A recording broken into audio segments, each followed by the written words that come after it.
Dear listeners, thank you for your incredible support in helping our channel grow. We're aiming for 1,000 subscribers, so please support us by subscribing and helping us reach this milestone. Now let's start the story. The following day was Sunday. Father Patrick invited the bishop to celebrate Mass and give the sermon. The church was packed as the townsfolk flocked to see the bishop and his traveling companions. Isabel sent Brianna down early to collect Miriam. Miriam, what are you planning on wearing to church this morning? Well, I was planning on wearing my best dress, but I have to get breakfast first. Leave that for the priest's servants. We want to look our best this morning. Let's give the townsfolk something to talk about. I want to see our men's faces when we emerge. The other two women smiled. Her last comment was not lost on them. Miriam went and fetched her dress. It was old and very faded. It had been her mother's and possibly her mother's before that. She saw the look on Isabel's face when she showed it, and immediately felt old and dowdy.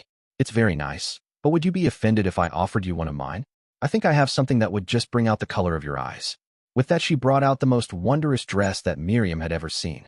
Miriam's eyes widened with surprise. It's beautiful. It must be worth a fortune. No, I couldn't possibly wear that. Nonsense. You have done so much for me, more than you can ever know. This is the least I can do. She tried the dress on. She looked stunning. Next was Brianna's turn. A dress was produced, and both women gasped. It was wonderful. She was speechless. Once she put it on, she looked fabulous. Next it was Isabel's turn. She had already chosen her dress, and the girls gasped when they saw it. It's beautiful, said Miriam. It's fantastic, enthused Brianna. They took their time getting ready. They all wanted to look their best. As they were about to go downstairs, Isabel turned to them. Ready, girls? Let's make those boys step on their tongues, shall we? They all giggled as they made their way downstairs. Their entrance had the desired effect. All talking stopped as they entered the room. Michael even dropped his cup, and water splashed all over his trousers. Paul was the first to recover. Miriam, is that really you? Wow, you look fabulous. Wow, Mom, you look great, said Peter, echoing his father. Michael stood there, mesmerized, as Brianna walked up to him. Well, what do you think? She asked, putting her arms around his neck. He blinked twice, then falling on one knee, said the first thing that came into his head. Marry me. Marry me now, today. I love you, Brianna. I always knew you were beautiful, but never just how much. Please marry me now. There were gasps from those in the room. They all held their breath, waiting for her reply. Yes, yes, of course I will, she cried, tears streaming down her face. Several of the others were in floods of tears as well. Even Alan and Douglas had lumps in their throats. They all turned expectantly to the bishop. Well, this is a little irregular. However, the situation is not unknown for a bride and groom to be presented at the church door and a marriage demanded, even if the circumstances are normally a little different. We really should have read the bans, but I'm sure Father Patrick here can smooth over these little administrative technicalities. I think today will be a wonderful day for a wedding. Douglas had yet to speak. He stood there with his eyes and mouth wide open with surprise. Isabel walked over to him. She reached up and placed her hands on his shoulders. Well, what do you think? God, you are beautiful, he gasped. With that, he put his hands on her waist and pulled her into him, kissing her soundly on the lips. She felt his passion and responded with her own. She moved her hands around his neck, pulling him as hard as she could into herself, their bodies melding as if one. They were brought back to reality with a bump when they heard Simon say, maybe you'd better do 2 weddings today, Bishop. The bishop, Isabel and Douglas looked at each other with horror, each knowing the troubles and difficulties this would bring, knowing in fact that this could never happen. It was the bishop who spoke first. Well, we couldn't possibly do that, now could we? I mean, it would detract from Brianna's and Michael's day. We wouldn't want that, now would we? Isabel spoke next, saying, no, we wouldn't. That just wouldn't be right. Come on, we have a wedding to plan. Now then, who has the rings? Rings? I hadn't thought of rings. Does anyone know where we could get a ring? A look of horror flashed across his face as he added, I just know I love Brianna and want to spend the rest of my life with her. It was Father Patrick who came to the rescue. He disappeared into his room, and a few minutes later he came back with a simple set of wedding rings. Brianna's eyes widened as she exclaimed, they're beautiful. Thank you so much. I will never be able to repay you for this, Michael said with glistening eyes. Father Patrick looked a little uncomfortable. Douglas looked at him and shook his head. The priest nodded in understanding. Very well, who will give the bride away? Who will be the best man? Inquired the bishop. Paul stepped forward. I would be honored to give this beautiful woman away. Michael turned to Douglas and said, Sir Douglas, I would be honored if you would stand beside me this day. Of course I will. It will be both an honor and a pleasure. Bridesmaids, you need bridesmaids, Isabel exclaimed excitedly. We already have two of the most beautiful bridesmaids right here, the bishop told them, looking at her and Miriam. Isabel and Miriam both squealed with delight. Well, come along then. We have the whole town waiting for us, the bishop told them, leading them out of the door. Wait, we look good, but you men, well, we can't have you looking like you have just come in out of the fields, now can we? Isabel told them. The men were already dressed in their finest. Isabel found a few things for them, and soon they met with her satisfaction. Douglas held back slightly as they left, slipping a gold coin into Father Patrick's hand. Thank you for making my friend's day so special. I won't forget this. You are welcome, sir. Only too glad to be of assistance, the priest replied, slipping the coin into his purse beneath his cassock. Isabel watched this with interest. Michael and Brianna were nothing to him, yet here he was, paying for their ring, and doing it in such a way that no one was any the wiser. She looked up at her man. Yes, her man. He was hers, he just didn't know it yet. This she had decided. No custom, attitude, family, or anything would separate her from this man, this wonderful warrior. He had shown her a new way of living, and was the man she would spend the rest of her life with. If Michael and Brianna could find happiness together, then so could they. She took his arm and gave him another of her dazzling smiles. It made her glow inside when she saw the effect it had on him. They then made their way to the church. Douglas looked at this fantastic woman on his arm. He could not believe the change that had come over her in such a short time. She had changed from a thoroughly spoilt brat into this vibrant, enchanting woman who was very quickly capturing his heart. They made quite a sight as they proceeded down to the church. Every head turned as they entered. They walked down the aisle to the seats that had been reserved at the front. They took their seats. The service was started by the priest. My friends, we are honored today by the presence of some special guests. The service today will be celebrated by the Reverend Bishop Radcliffe. We will also be celebrating the joining in holy matrimony, two of his party, Michael and Brianna. This will take place after the service. I must say we are delighted that you would chose our humble church to celebrate your marriage. The people all applauded at this. The bishop then took over. The service progressed as normal. His sermon was one of love, honor, and tolerance. He told them that during his journey he had seen true generosity, compassion, love, and tolerance of his fellow man. He told of the family made destitute by bandits, and how a brave and generous knight had saved them. Then he had not only reunited them with their family, but had set them up with a living, purchasing a farm for them to run. He told them of the love of two people, how the journey had brought them together, and now they were to be joined in holy wedlock. Douglas looked over at Isabel. The way she was looking at him, he wasn't sure that the bishop was talking about Michael and Brianna. To his surprise, he found he wasn't sure either. The service soon finished, and it was time for the wedding. Brianna, the girls, and Paul disappeared to the back of the church. The two men stood nervously at the front. The congregation turned to watch as they then progressed down the aisle. Brianna looked fabulous. In fact, they all did. The bishop conducted the ceremony. Brianna stood next to Michael, Paul next to Miriam, and Douglas next to Isabel. All three couples looked at each other with love in their eyes. The rings were exchanged, and when the bishop declared, "I now pronounce you man and wife," he looked at the couples in front of him. He saw the way Isabel and Douglas were looking at each other, and for a moment actually wondered exactly how many he had married. The congregation applauded as the happy couple made their way down the aisle and into the street. The children had managed to get outside, and somehow had acquired some flower petals which they threw onto the heads of Michael and Brianna. It was Simon who ensured that Douglas and Isabel did not escape unscathed. They too had flower petals in their hair as they all proceeded back to the priest's house. Once they returned, they noticed that the servants were nowhere to be found. Isabel was slightly annoyed. The others laughed at this and went upstairs to get changed. After a moment, Isabel went up and joined them. The three women got changed. Then Miriam and Brianna got on with getting lunch.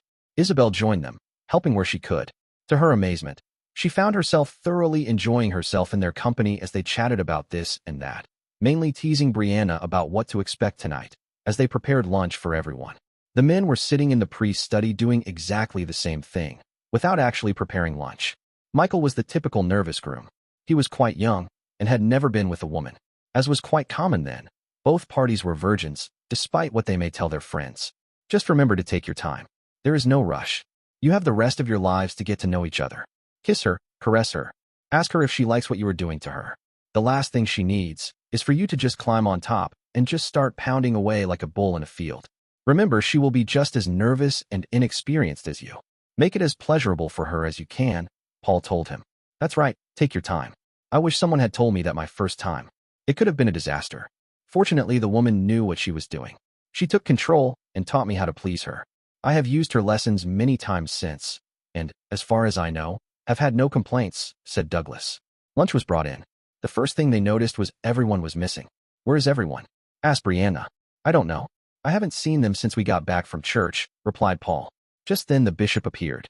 "Ah, good. You're all here. In 2 hours you are required in the main hall. You'll all need to look your best," he told them. With that he disappeared again. They all looked at each other in puzzlement. They ate lunch, then returned to their rooms to change. Again, while the women did, the men were still wearing what they wore to church. The bishop returned to collect them. "Follow me, please." Still puzzled, they followed the man to the main hall. Once there, they were stunned to see most of the town there. At the far end there was a raised dais, on which was a long table. There were other tables set up along the far wall. These were laden with food. Minstrels were playing well-known dance tunes. The bishop led them up onto the top table. Alan was already there. He banged a gavel on the table. The noise level dropped. "My lords, ladies and gentlemen, pray silence for the Bishop Radcliffe," he boomed out in his best parade ground voice. "Thank you for attending," the bishop said. "We are gathered here today to celebrate the wonder of love. This is a tale of true love, of a man who would risk everything in order to be with the woman he loves. He has proved it today by the act of marriage. None of us knows what awaits us now or in the future.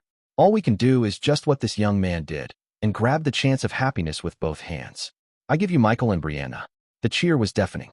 The band started up. Everyone looked towards Michael and Brianna.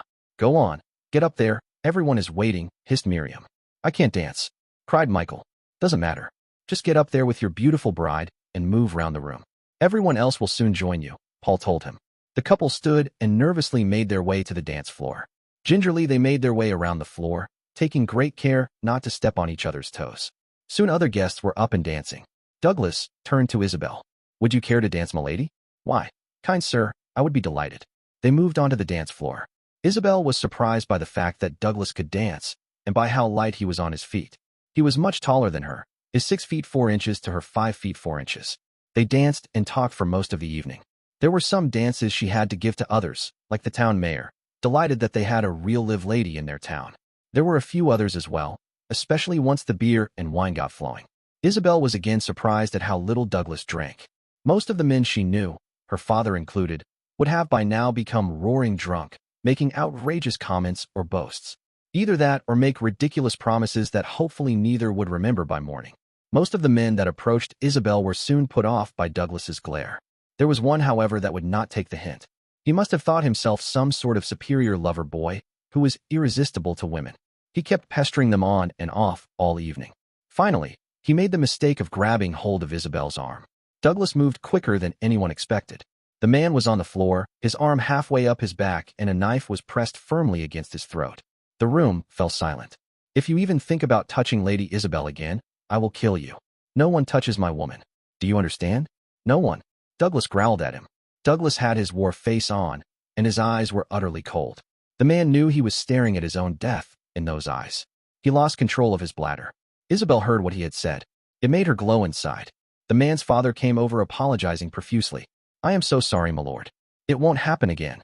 It's the drink. He's terrible when he's been drinking. You better get him to stop drinking before someone does it for you, permanently. You need to take him home and get him cleaned up.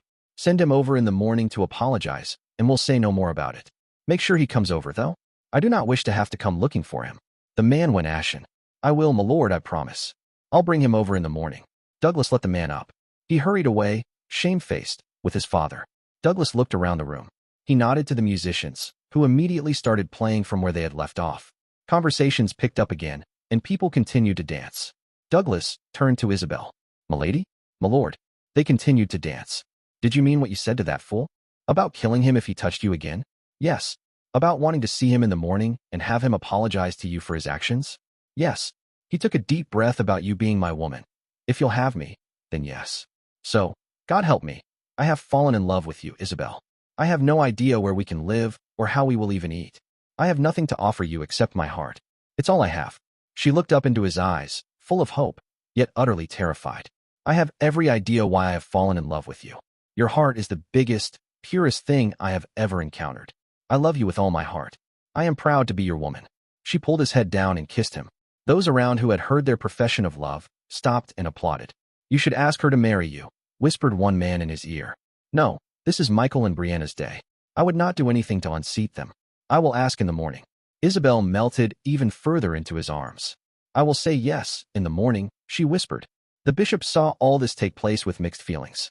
While he admired Douglas as much as any man he had ever met, and was amazed at the transformation of Isabel, he could not help but fear the reaction of her father, Lord Blackmore. Her mother, he knew, would be mortified. She would probably never speak to her, or him again. Oh well, every cloud has a silver lining, so they say. They were not disturbed too much by the consummation of Michael and Brianna's marriage. It seems that he had taken their advice and taken things slowly, and had asked if she liked what he was doing to her. From the sounds emitting from the bedchamber, she certainly did. It was a happy couple that came down to breakfast late the next morning. Michael came over and thanked both Douglas and Paul. Brianna also came over and thanked them. I have heard tales told by the other women of how much it hurt on their wedding night, and how doing their marital duty was for them a painful chore. I can assure you all, it was not. It was the most pleasurable experience of my life, one which I can only hope to repeat many a time in the years to come. They all clapped and cheered at this, which caused the couple to blush to the roots of their hair. I have to go out this morning. There is something I need to get.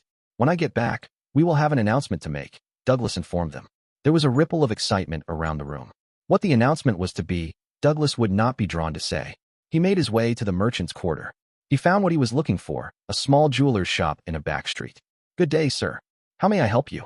The old man asked, coming out of the back of his shop. Good day to you, sir. My name is Sir Douglas, and I'm looking for a ring. A very special ring. I was wondering if you could make it? The old man looked at Douglas. He could guess its purpose. Well, Sir Douglas, that would depend on what you required, and if I had a suitable stone. You may have a look at these, and see if any are suitable, Douglas told him, bringing out a pouch. He tipped the pouch out onto the counter. There were several stones there, each worth a king's ransom in their own right. There was, however, one that stood out. A diamond. It was large, but its true beauty was in its clarity. It caught every speck of light, and just seemed to sparkle, as if it had a life of its own. I think we have the stone right here, sir, the jeweler told him, holding the stone to the light, marveling at its beauty. It will be a very lucky lady indeed who receives this. Now then, do you know her ring size? Ring size? Well, a sort of finger-sized, small, dainty, beautiful sort of size, said a completely flummoxed Douglas. The old man smiled. He had seen this many times before. Could you persuade the lady in question to drop by for a fitting? That way we will know it fits. Now then, what sort of design would you like on the ring? Now Douglas was completely stumped. His idea was that he would come downtown, find a jeweler, have the ring made, and then propose. Now, suddenly, it got complicated. I'll go and get her. If you can get some designs together, I'll bring her down and we'll sort it out. He returned to the house. When he got there, he saw a very embarrassed young man along with his father. It was the young man from the wedding.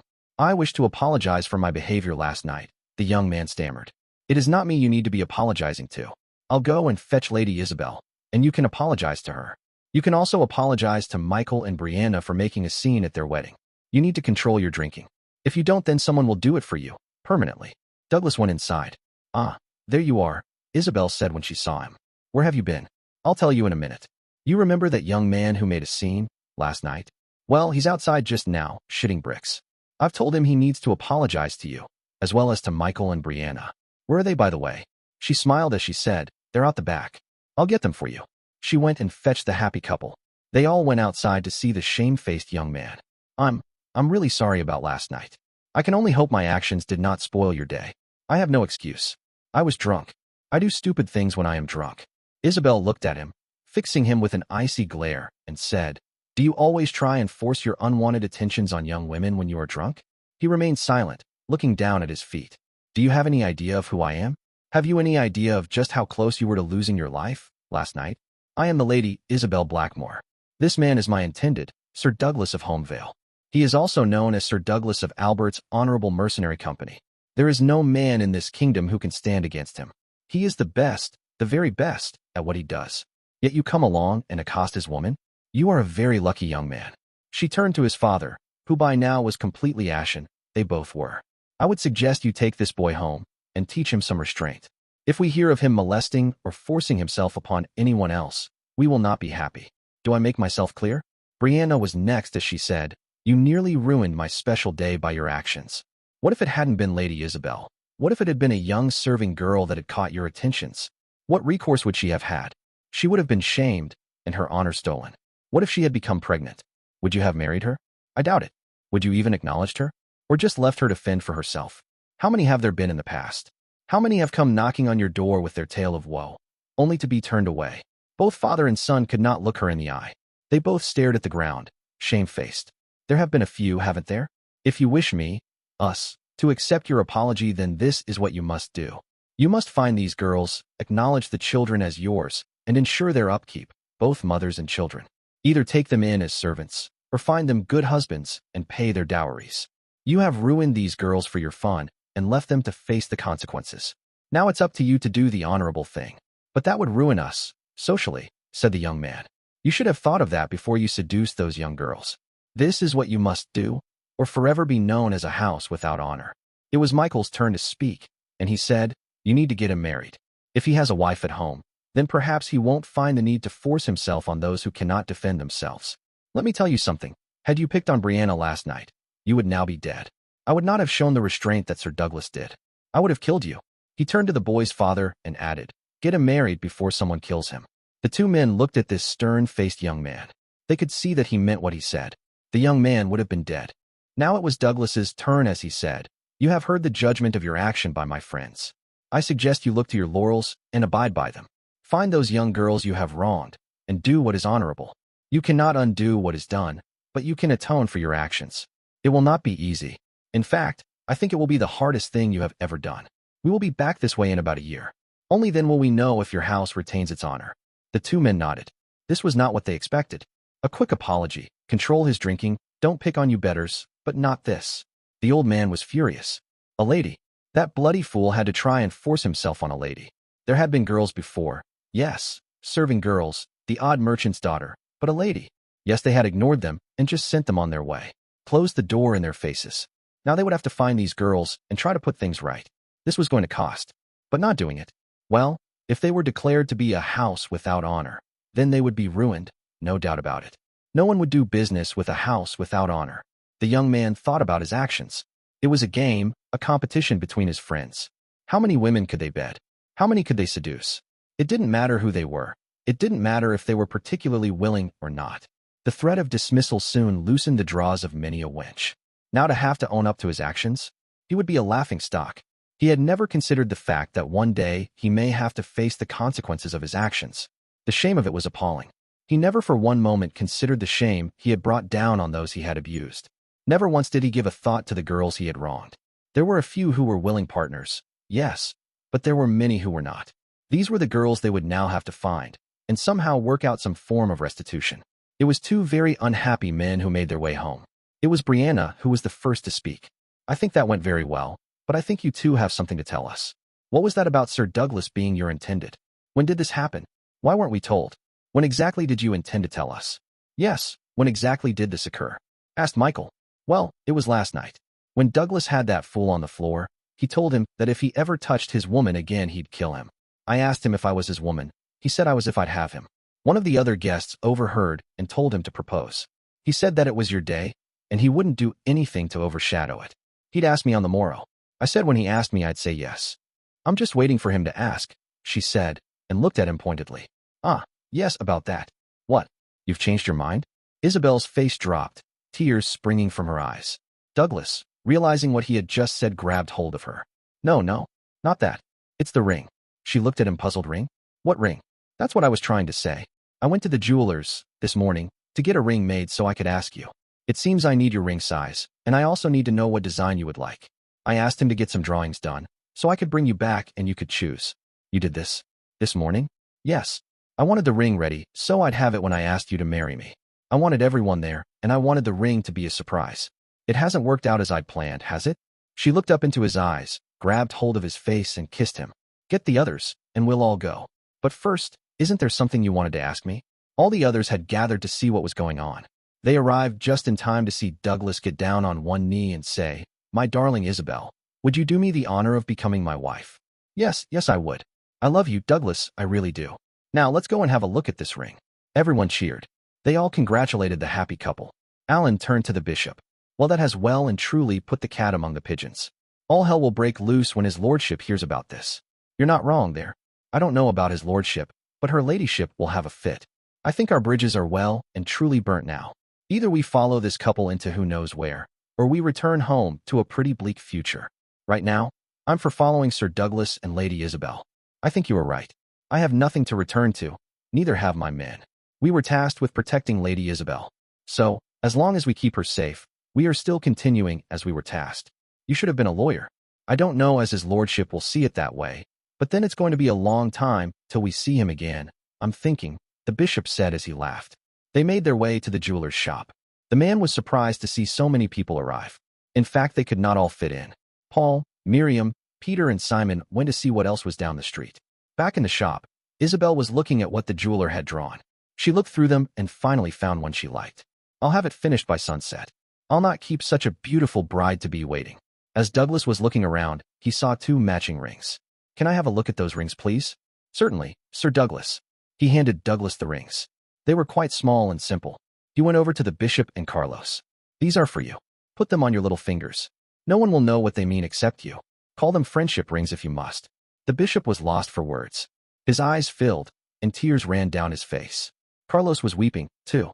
He came over and kissed Douglas on the cheek. Thank you, thank you. Your acceptance of us means more than you will ever know. Carlos moved over to the bishop and kissed him full on the lips in front of everyone. I love you, he told the bishop. I love you, too, the bishop replied.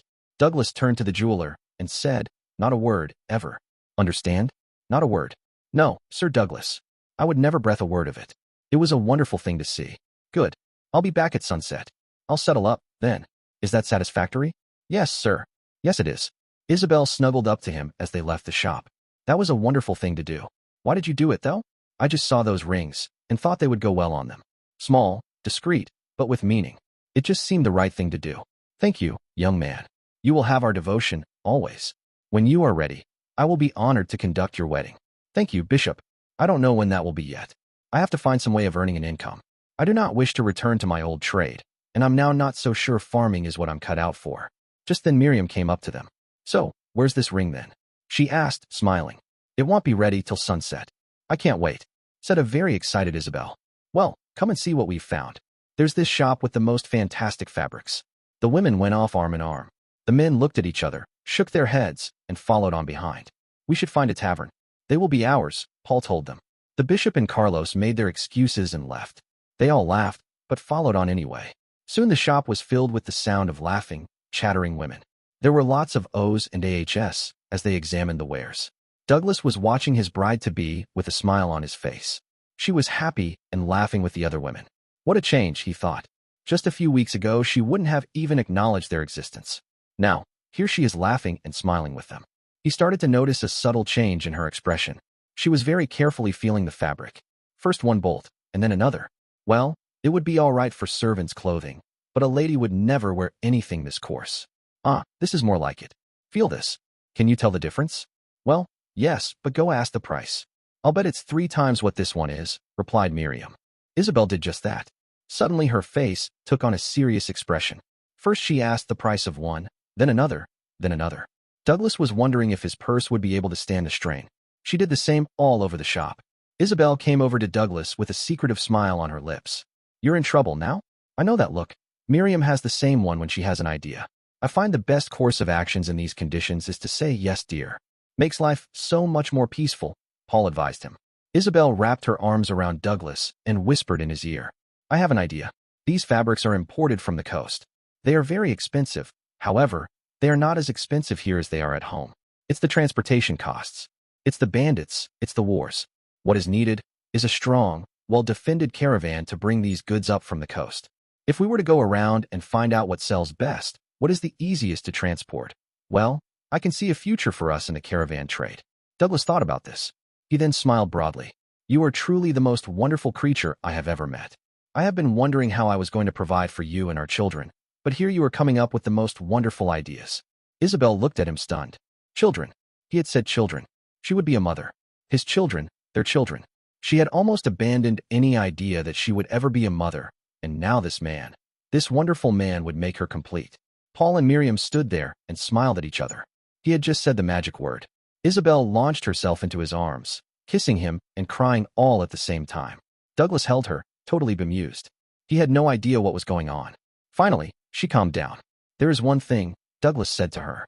If things are difficult to bring here from the coast, what about the things going from here to the coast? What do they sell at the port? How much does it cost here? Would we be better off escorting a caravan from here, or buying our own goods to sell, or a mixture of the two? That was it. It was like lighting a fuse. Isabel was in her element. They went from shop to shop, merchant to merchant. She soon found that the main exports were leather and grain. Both were being severely affected by the fighting. The other thing this area was famed for was its weapons. Some of the finest weaponsmiths resided in this region. They could load up with weapons and skins and allow others to transport the grain. They would provide the guards and protect the convoy. The caravan would depart in 3 weeks. Now all they had to do was find and train enough guards in just 3 weeks, not to mention gathering their own goods. Douglas looked down at Isabel's face as she negotiated first with one, then another. She was in her element. She knew exactly what she was looking for. She wasn't arrogant, though. When one merchant was explaining why it was better to bring in a cheaper, lower-quality product, she listened to his reasoning, understanding that most people just could not afford the very best. Now, it was his job to find suitable men. "You already have your core team," Alan explained to him when they finally stopped for lunch. "You have myself, David, Henry, Paul, Michael, Peter, Simon, Miriam, Brianna, and Lady Isabel. I'm sure the Bishop and Carlos would wish to accompany us as well. In fact, I know they will. After what you did for them this morning, they would follow you into the mouth of hell itself. In fact, we all would. That's all very good for the core, but I estimate that we will need around 20 men, good men, to be able to do this properly. The problem is, how do you sort out those who will be working either for the Baxter or the bandits? I'm sure that some of the more unscrupulous rivals to these merchants would not be above arranging for these caravans to be attacked, thus removing the opposition. We will be investing all we have left in this. We cannot afford to get this wrong. That is true, but I'm sure with your training methods you'll soon sort out those just after a free ride." Douglas smiled. It was true. Even in his squad within the mercenaries, his was always known to train the hardest and be the toughest, to be the best. He would never settle for second best. The afternoon was the same as the morning, visiting shop after shop and merchant after merchant. It was late in the afternoon when they came to where the caravans arrived. Douglas needed to see for himself what was the quality of the men that he was likely to have to engage. It was a rough part of town, as was to be expected. Some of the animals were in good condition, well-fed, clean, healthy. Others, not so. Douglas made a note to inspect, personally, every animal they bought. The same could be said about the men. Some carried themselves with confidence, sure in their abilities. Others just shambled along. Big fat men, used to using their size to intimidate their foes. This was not going to be easy. "Stay close, don't wander off. This is not a safe part of town," Douglas told the women.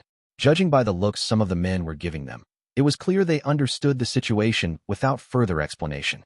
This became even more evident when a group of around 15 men stumbled out of a tavern, clearly drunk.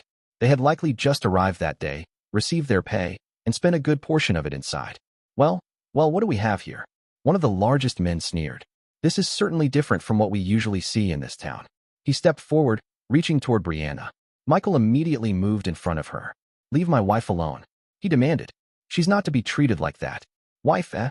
Well, I'm sure you wouldn't mind sharing. Pretty little thing, isn't she? The others are beauties as well. I'll be happy to take my turn with them all. Show them what a real man is like, lads? You're drunk. Apologize to them and head back to your camp to sober up," Douglas ordered. The belligerent drunk, nearly as big as Douglas but out of shape, stepped forward aggressively. "And why should I do that? I'll do as I please." Douglas took a step closer, his tone sharp. "Then maybe you should find a mud pit to roll in. You'd fit right in." The man growled and lunged for Douglas. Douglas's arm flashed, the man screamed, and then was lying on the floor, trying to stuff his guts back into his large belly. "Anyone else want to insult my wife and her friends?" They stood there in horror, shaking their heads. Eric, for that was the fat man's name, was the biggest and toughest of them all. To see him dispatched in such an offhand manner was just shocking. "Gather him up and get him to your surgeon. He may have a chance. I keep my weapons clean, though I doubt he'll live." They then walked away, leaving the screaming man lying in the dirt. It took 8 of them to lift and carry the man away. It was getting late. They decided to return to the jeweler's to see how things were progressing. As they entered the shop, the jeweler came out. He smiled when he saw them. "Ah, Sir Douglas. I have just finished. I'll go and fetch it for you." He returned to his workshop and brought out the ring.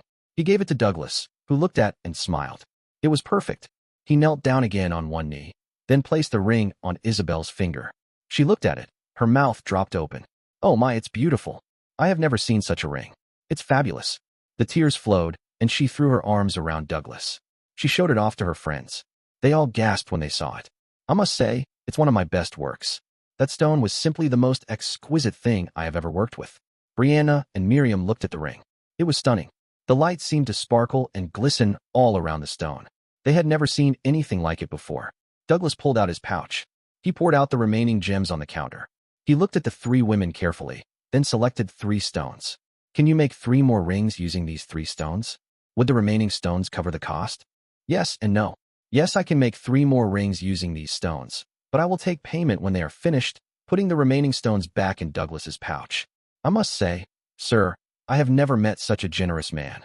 Now, ladies, I need your ring sizes. Once they all realized why the jeweler needed their ring sizes, the 3 women went wild. They all squealed with excitement and covered Douglas with kisses. Douglas, please, we cannot accept this.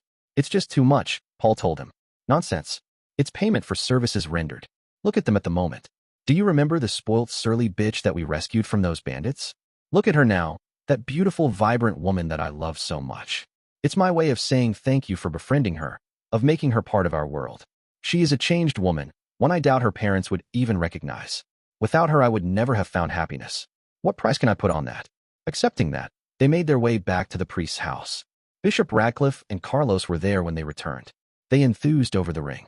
Before dinner, they all went outside to practice. They sat around afterwards, talking of the day's events. They talked about the fabrics they had seen, about the fine wines, the beautiful ornaments, and of course the rings. Isabel could not help but keep looking at it as it sparkled on her finger. Then they talked of where they would recruit suitable men for their enterprise. Do you think killing that man this afternoon will cause any problems? No, he attacked me. I have told you before, I only know one way to fight, and that is to kill. If you attack me, you had better kill me, for if you don't, then I will kill you. They all know this now. If they start something, then I will finish it. It was, by this time, getting late. They all retired to bed. Isabel lay there tossing and turning. She could not settle. There was something missing. She knew what it was. It was the big, tall warrior that had stolen her heart. When on the trail, she had grown used to having him beside her. Now, without him, she just could not settle. Douglas was having the same problem. He missed her head resting on his chest, the sound of her breathing, her smell, her touch. He got up, went outside, and sat on the porch. Isabel also got up. She was going to talk to someone, but as she approached each room, she could tell that this would be a very bad time to disturb them. Even the bishop and Carlos seemed to be celebrating their newfound friendship. She saw that the back door was open, slightly, and went outside. She saw Douglas sitting there, staring up into the night sky. Couldn't sleep? He shook his head. No, there was something missing. Just could not settle. She smiled, went back inside, and collected a blanket. She settled down next to him and wrapped them both up in the blanket. Then she snuggled down in his arms and promptly went to sleep. Douglas looked down on her sleeping form, smiled, and allowed himself to slowly drift away. It was just as they were finishing breakfast that there was a loud banging on the door. There before them stood an angry, richly dressed man. He had 4 guards with him. "Can I help you?" the priest asked. "Yes. I want to speak to the scumsucker that attacked the captain of my guards yesterday. I was told he was staying here." "Ah, that'll be Sir Douglas. Just wait a moment, I'll see if he is free. I'll come and see him myself," the man said as he pushed past the priest and entered the house. "Sir, please, there are ladies present. Please, come into the study. I'll just fetch him for you." Douglas, hearing the commotion, came to see what the problem was. "What's the problem here?" "I've come to see the man who nearly killed the captain of my caravan guard yesterday," the man stormed. "And you are?" asked Douglas, dangerously. The man looked properly for the first time at who he was talking to. He quailed slightly when he saw the size of Douglas. "I am Nathan, traitor. Was it you who attacked and nearly killed the captain of my guard yesterday?" "Sir, I do not like you or your manner. Either you behave respectfully in this house, or I shall be forced to remove you. I am Sir Douglas, formerly of Albert's Honorable Mercenary Company. I recall having to defend myself, my wife, and our friends against an oaf who wished to assault them. If this is the same man as you are talking about, then all I can say is you have a poor choice in captains. What are you talking about? Assault? Who said anything about assault? Your man, I didn't catch his name, attempted to attack and assault my wife, the Lady Isabel Blackmore. I did what any husband would do. I stopped him. I am surprised he has lasted this long. Did the surgeons say what his chances were?" The man's face dropped. He went ashen. That fool tried to assault a lady. Not a tavern wench, not a storekeeper's daughter, although that would have been bad enough. No, that idiot tried to assault a lady. Not only that, but with her husband present. Just then a woman stormed in. A very angry woman. Are you the man responsible for that oaf that attacked us yesterday? Have you come here to apologize? To think that such a man as that would dare to attempt to lay his filthy hands upon my person. I hope you will have him whipped, she stormed, not giving the man chance to speak. Milady, I'm sure he didn't know who you were. I'm certain if he knew you were a lady, then he would never have troubled you in that way. Trouble me? Trouble me? Do you know what he said? He said he wanted to assault me. Both me and my companions. If not for my husband here, then I shudder to think what the outcome would be. Can you imagine my father's reaction if that brute had defiled me? He would have hunted you down like dogs and killed every last one of you. Another thing, what if I had been a simple serving girl? Would that have made it all right? My husband is Sir Douglas of Homedale. He is lately of Albert's Honorable Mercenary Company. They do not rob, they do not assault, and they do not pillage. If these honorable men can wage war and still keep their decency, then why can't a few caravan guards go for a drink without the need to molest and assault women? I am truly sorry that he troubled you so. He is not expected to live. They give him a day or so at most. It seems despite their best efforts infection has set in. He already runs a high fever. As I say, he is not expected to survive. Unfortunately, this is the way of things. Men will be men. Things would not be this way if my husband were in charge. Oh no, certainly not. He would maintain discipline. He would not allow any woman to be molested, interfered with, or troubled, as you put it. If he were in charge, he would show you how to run a proper company. Well, this unfortunate incident has left me without a guards captain. Would your husband consider the position? Douglas looked at Isabel. What was she doing? These were the same men who tried to assault her yesterday. What was going on? First tell me your destination. We are bound for the port of Bridgeport. If we are to enter negotiations, then at least let us be a little more comfortable. She looked over towards the priest who was standing there open-mouthed. This was not the Isabel he'd come to know. Oh no, this was the Lady Blackmore, aristocrat. She was dealing with her minions. Be so kind as to ask my maid to bring some watered wine and a few biscuits. Would you, Father Patrick? Please, Nathan, sit. This was not a request, this was a command. Nathan sat. Wine and biscuits were soon brought. We ourselves are putting together a caravan. We intend to leave in 3 weeks. After witnessing what happened yesterday, I would estimate that it would take my husband that long to bring those men of yours up to standard. You do realize that many will leave as they will not be able to make the grade. We may have to find more men. For our services, we will do you the kindness of only charging you 100 crowns. We will incorporate our animals in with yours. My husband will be in charge of the guards, but I will be in charge overall. I will of course consider any recommendations you may have, but my decision will be final. Is that understood? The man's eyes widened. This was outrageous. This woman, a woman mind you, was going to take over his caravan. Never. He allowed his outrage to settle. He had been in this game a long time. He was anything but stupid. He looked again at this woman with new eyes. She was good, very good. Now what was she after? She had her own caravan, did she? She had no guards. She needed his guards while he needed her husband. 100 crowns indeed. He'd offer her 10. She needed to acquire her animals, her goods, and recruit her guards. That is why she needed those 3 weeks. He had the animals, he had the guards.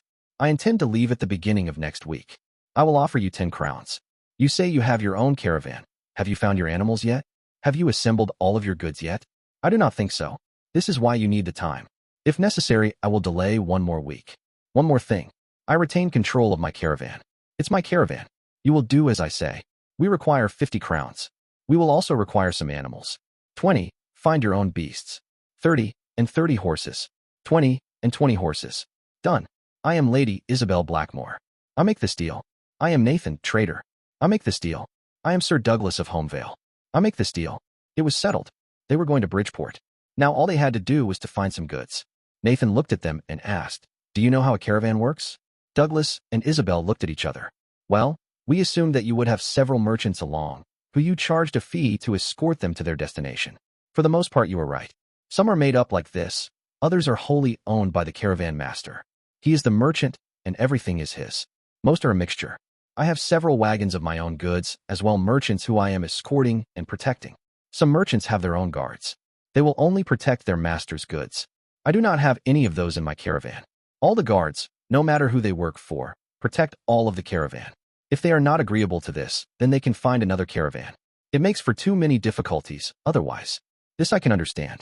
You only want one commander, and all the men working together. That's about the size of it. They saw Nathan out, telling him that they would be along in a couple of hours. They then went to talk to the others. Lady Isabel has signed me up as a caravan captain with the same caravan guards that we had trouble with yesterday. I was wondering if any of you wish to sign up as well. Simon immediately stepped forward and said, "Where you go, I go. My duty is to the Lady Isabel. Where she goes, we follow," Alan stated. David and Henry nodded. "My place is at her ladyship's side," Bishop Radcliffe declared. Paul looked over towards Miriam and said, "We wanted to go south, anyway. Why not earn some money on the way? Go on. I know you wish to continue this adventure. I had better come along to keep an eye on you. I can sign on as a cook, I suppose." They looked over towards Michael and Brianna. "Of course we're going. I'm still your maid, aren't I?" "Of course you are. You can also help Miriam do the cooking." "I'm coming, too. Nothing will keep me from Brianna." "Very well. In that case, all the men come with me. If we are going to be guards, then we'd better look the part." "First, let me have a look at your armor," Douglas told them. He was appalled at the state of what he was shown. None of the men had so much as a coat of mail. They just had a padded jacket. They all trooped out to where the baggage was kept. He retrieved 4 coats of mail, a stout boiled leather jacket, and 2 helmets. There were also 2 sets of leather greaves, reinforced with bone. He also collected his best armor. "We need to make an impression when we arrive. I think this should do the trick. These are magnificent. They must be worth a fortune," exclaimed Alan. "They are, so take good care of them. Keep them clean and look after them. They are almost literally worth their weight in gold." Again, they were astounded at the generosity of this man. He had just given them a fortune. "Now then, let's have a look at your weapons." He inspected their weapons. Alan's sword was in reasonable condition, not the best, but serviceable. Henry and David's swords were, to put it bluntly, rubbish. He turned to his supplies and brought out what he considered to be adequate swords. He carefully unwrapped them and gave them to the 2 men. They were astounded. These were the better than the best swords in Lord Blackmore's armory. They had never dreamt of owning swords of such quality. Next, Douglas inspected their daggers. They were adequate. He did, however, show Alan his dagger. "Look at the design of this dagger. Can you see these 2 tines alongside the main blade? This is known as a sword breaker. Look, take one of those old swords and swing at me." Alan did so. Douglas trapped the blade in his dagger and twisted. The blade stuck fast. "If I twist any harder, I will snap the blade. I have a couple of these. Once we start training, I'll teach you how to use them to disarm your opponent." He looked over at Paul and Michael. "I will not give you swords. You cannot yet use them. Archers, you can both use a bow. Here, take these. They are pole axes. See, they have a thick sharpened spike here, and on the other side a narrow axe blade. The spike is for going through armor, helmets, and the like. The axe is for softer areas. Don't worry, I'll make sure you are well trained in their use." To both boys, he gave light bows and hunting arrows. "If we are attacked, aim for the horses. If the horse goes down, the rider will follow. The ground will hit him harder than you could ever manage." They all laughed at this. "Right then, let's collect up the others and see what we have let ourselves in for." They made an impressive sight as they made their way towards the caravans. They walked through the town, Douglas at the front, looking magnificently imposing in his armor. Next to him was Lady Isabel, dressed scandalously in leather jacket and trousers, carrying her bow. Next came the bishop and Carlos. Behind them were Miriam and Brianna, followed by Lieutenant Allen. Michael, Paul, David, and Henry were flanking them. Nathan was talking to one of his guards when they arrived. "Oh shit. Who the hell are these?" the man exclaimed as he saw the procession approach. Nathan smiled. The woman really knew how to make an entrance. "That is our new guard captain. I think there are going to be some changes around here, don't you?" "Changes? Most of the men are going to shit themselves." "Where the hell did you find them?" "That's Sir Douglas of Homevale. He's the man that did for Eric yesterday." "Eric screwed with that? What did he do? Try to screw his woman?" "Yes, that's exactly what he did.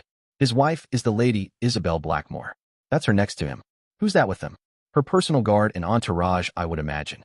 I expect I'll have to sign all them on, as well." "Well, I'll tell you something. I wouldn't want to mess with any of them. Shit, they must be good. Look at their armor. It must be worth a fortune. Indeed it must. There's more going on here than meets the eye. Well, let's go and meet our new captain, shall we?" They went over to greet them. "Welcome, Sir Douglas, Lady Isabel. I see you have brought some companions with you." "Yes, we have. May I introduce Bishop Radcliffe, his manservant Carlos. Lieutenant Allen with my personal guard David and Henry. Brianna, my lady's maid, and her husband Michael. Paul and his wife Miriam, my cook, with their son Peter, and last but not least, my husband's squire, Simon. I must say that's quite an entourage. I take it you would like to view the guard." "Yes, and the animals. We must have an idea on what they are able to carry. Tell me, if necessary, would your guards be willing to protect the caravan? That is something we could discuss. It would be to our mutual benefit, now wouldn't it?" Yes, it would," he said, and turned to his companion. "William, assemble the men. It's time for them to meet their new captain." The men were assembled. There were around 50 of them. Douglas looked them over. He was not impressed. Many of them were hungover, and some were still drunk from last night's excesses. He walked up and down the line not speaking. Finally, he nodded and turned to face them. I am Sir Douglas of Home Vale, formerly of Albert's Honorable Mercenary Company. I have been a warrior for the last 20 years. I have probably forgotten more about fighting than most of you will ever know. I have been appointed your new captain after the last one had an accident with my blade. Yes, that's right, it was me who killed your last captain. Do you wish to know why? Well, I'm going to tell you why.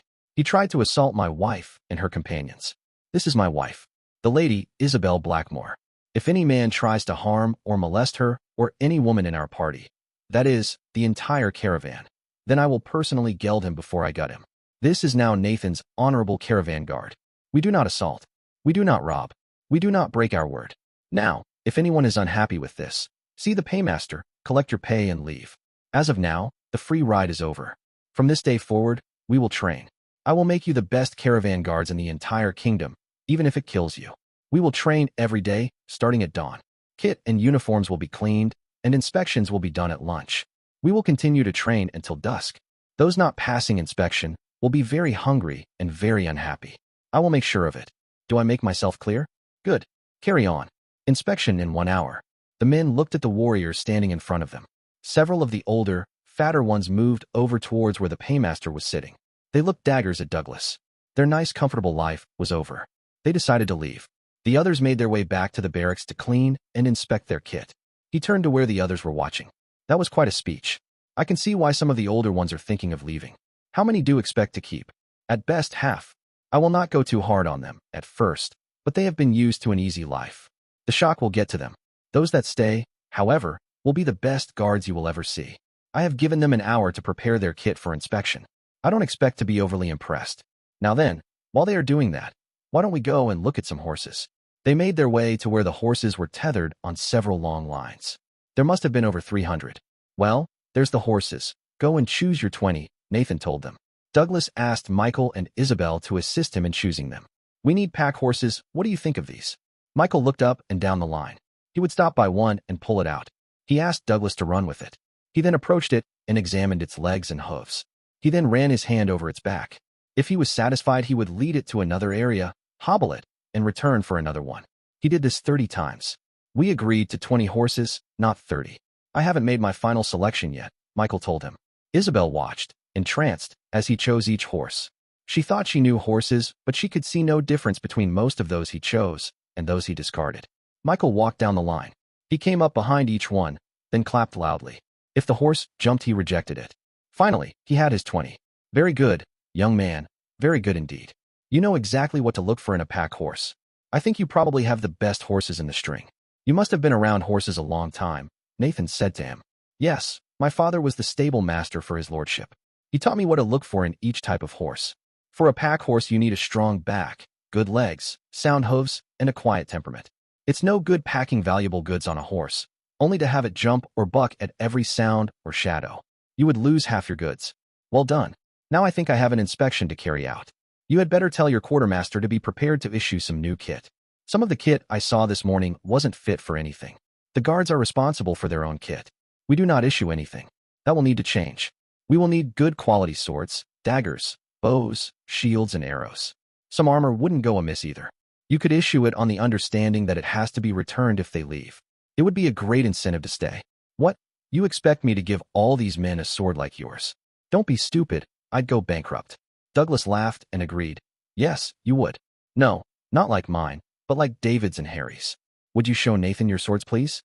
The two men drew their swords, then turning them hilt, first presented them to the caravan master. He took one of the swords and examined it. It was a fine sword. Indeed, it was better than he had seen in many a day. You expect me to equip 50 to 60 men with swords like this? Have you any idea how much that would cost? Oh, it's not only swords. There's daggers, shields, bows, arrows. The list is long and it can get expensive, at least at first. Once, however, your name gets out there, well, the results will speak for themselves. You can charge the highest prices for the most valuable goods. What is the most valuable commodity you carry? Why, it's woolen clothing and weapons. They make the best cloth and clothes as well as the best weapons anywhere. And when you return, if we can get them, spices. Spices and silk. What if you could charge half as much again as your nearest competitor and still get more business than you could handle? How would you feel about that? Why, that is stupid. No one would pay that, would they not? If you needed to have your wife and children taken across this land, who would you rather have do it? Me? Or my squire, Simon? Why, you, of course. But Simon would do it for 1 gold crown, whereas I would want 50. Who would get the business? The man looked at him and smiled. You know, you may be onto something. Let me have a think on this. They went to inspect the troops. As expected, it did not go well. So much of it was old and worn out. Some of it had been their fathers or even their grandfathers. One man was absolutely indignant when Douglas told him he would be better off with a staff. This sword has been in our family for years. It was my father's and his before that. There is nothing wrong with this sword. When was the last time this sword was used in anger? Never, I would wager. How many men have you fought with it? I have seen what happens when a sword breaks in battle. You die. A weaponless man on the battlefield is a dead man. Use a weapon you can depend on. I would not trust that sword. I would rather rely on my staff. I can prove it to you if you wish, but I must warn you now, you will probably lose your sword. There is no way a staff can beat a sword. No way. Would you like to bet? If you lose, you must train with a staff until you can best my squire. What? Fight you? Then have to try and beat you, squire? What kind of challenge is that? No, you would fight only my squire, and not to the death, as I've grown quite fond of the little tyke. You'll fight until either one of you is disarmed or to first blood. You expect me to fight a child? What kind of man are you?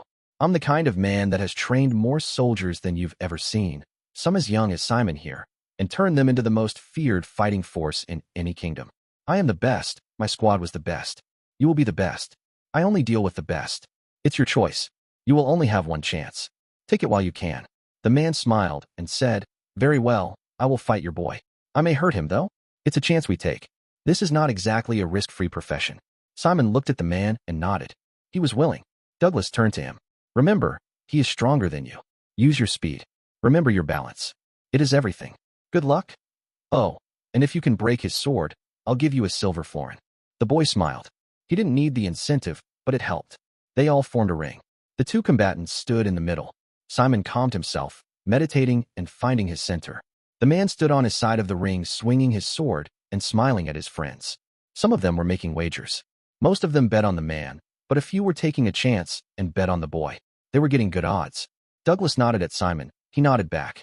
Ready? Yes. Yes. Then begin. Simon stood there, perfectly balanced. The man charged, expecting for this to be over quickly, as he was so much bigger, so much stronger than this boy. He swung his sword diagonally down at the lad. Simon moved just enough so that he missed, not by much, but enough. The man overbalanced. Simon countered, catching the man around the back of the knees. He pitched headlong into the ground. Point to Simon, called Douglas. The man slowly got to his feet, a little more wary now. He was limping slightly, getting cracked around the back of the knees with a stave hurt. Hitting the ground with those same knees hurt even more. Simon never took his eyes off the man, watching his every move, his staff slowly rotating in a slow, mesmerizing way. The man started watching the staff, not the boy. He started to move forward. Simon suddenly exploded into action. He ducked down behind the man, his staff swinging, catching him between the shoulder blades. The man lurched forward stunned, throwing his arms out for support. As his sword touched the ground, Simon swung his staff and smashed the center of the blade. The crowd was stunned when the blade snapped with a resounding crack. Unfortunately, the man landed on the broken end. It sliced a nasty gash into his upper leg. He screamed out in pain. Went to Simon, called Douglas. See to that man's wound. The man was writhing on the ground, screaming in agony. The others just stood there, not knowing what to do. Douglas shook his head. He moved forward, knelt down, and examined the wound. He tore the man's trouser leg apart to get a better look. It was a nasty cut. No more. He would be stiff and sore for a few weeks, but he would heal. Bring me whiskey. Now. Several men ran off to fetch the liquor. He turned to Brianna. Bring me some clean bandages, and see if you can find some hot water and some soap. Oh, and bring a needle and thread. He turned back to the man. What is your name? Toby. Very well, Toby, I need you to listen to me. It is not a very bad wound.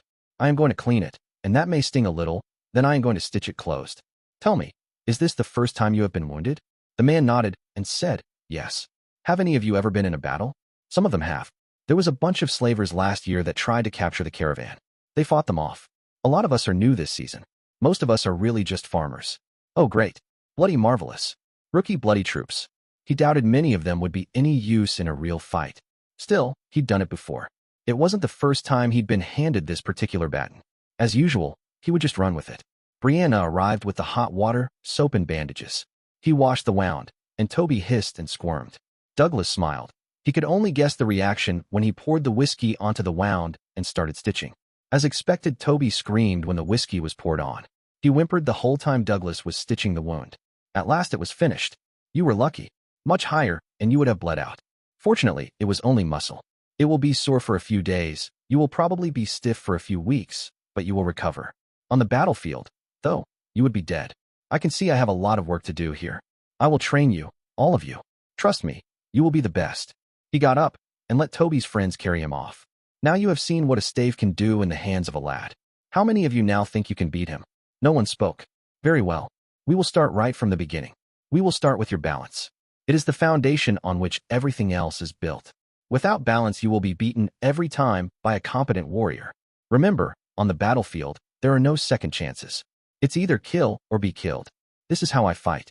If you fight me, you had better kill me. For if you don't, I will kill you. They all looked at each other. They had no reason to doubt him.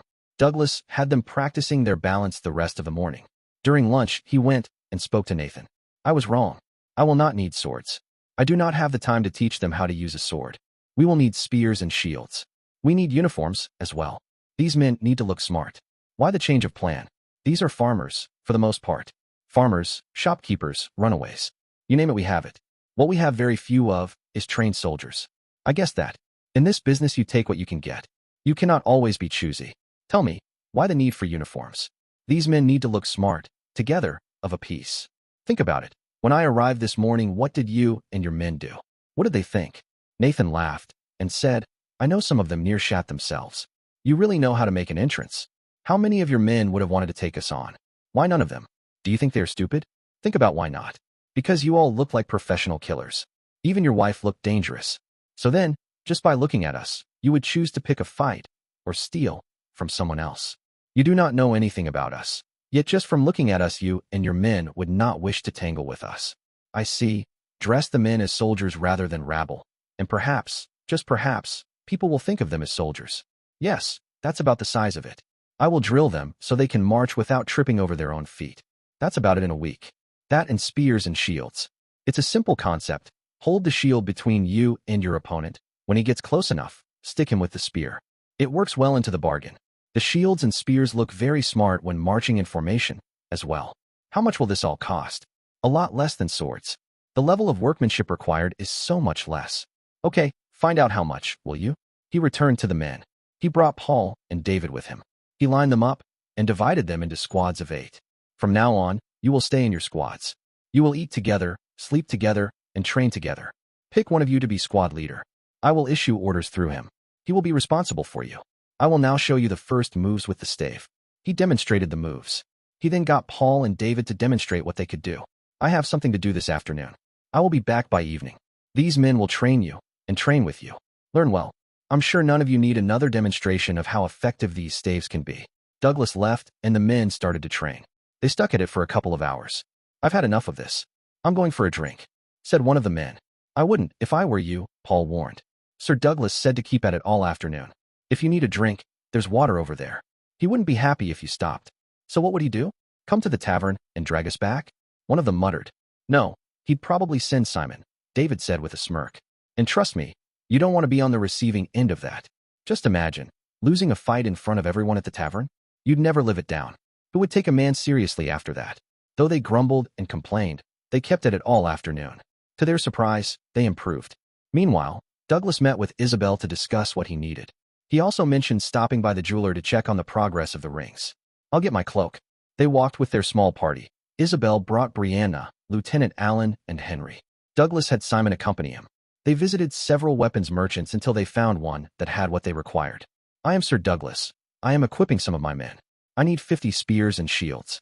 Long shields. Can you supply them? Douglas inquired. I can do the spears. I have plenty of those. I will bring out a selection of shields. You tell me what sort you need. The man brought out a selection of shields. Some were very heavy, too heavy for what he had in mind. He then saw one that was just right. It stood around shoulder height, was curved, and had a large brass boss in the middle. These are ideal. How many have you got? I have 30 of them. They are not cheap. They are made by a secret process known only to their maker. They are much stronger than normal shields, lighter too, as you can feel. Douglas fixed him with a steely stare. He knew when he was being fed a line. The man looked at him. No, sir, it is true. Look, see here, they are not a solid piece of wood. They are several thin sheets somehow stuck together. See how the grain goes one way here and the other way there. Douglas looked. He saw what the man said was true. This will not split so easily when it is hit, will it? No, sir, it will not. Okay, how much? 1 crown each. Douglas laughed and said, I take it at that price you do not sell many. I'll give you 5 crowns for the lot. The man smiled and replied, You are right. I do not sell many. For your price, I can supply these. He held up a shield. At first glance, it didn't look much different. It was slightly heavier, it was a little smaller, but it was just one piece of thin wood. Douglas knew that one good blow would shatter it, rendering it useless. These are rubbish, only good for show. I would not insult a man by asking him to go into battle with this. Ah, you know the true value of a shield. Tell me, you say you are equipping some men? Are you bound for anywhere in particular? I am equipping a company of caravan guards. We are bound for Bridgeport. Why do you ask? Maybe we can come to an accommodation. My brother, his wife, and their 3 children need to get to Bridgeport. Mayhap, if you could see yourselves taking them along, we could see about lowering the price. Ah, now, I am Sir Douglas of Homevale, formerly of Albert's Honorable Mercenary Company. I am the best of the best. My men are the best of the best. I am training Nathan's Honorable Caravan Guards. These are the men I wish to purchase the shields for.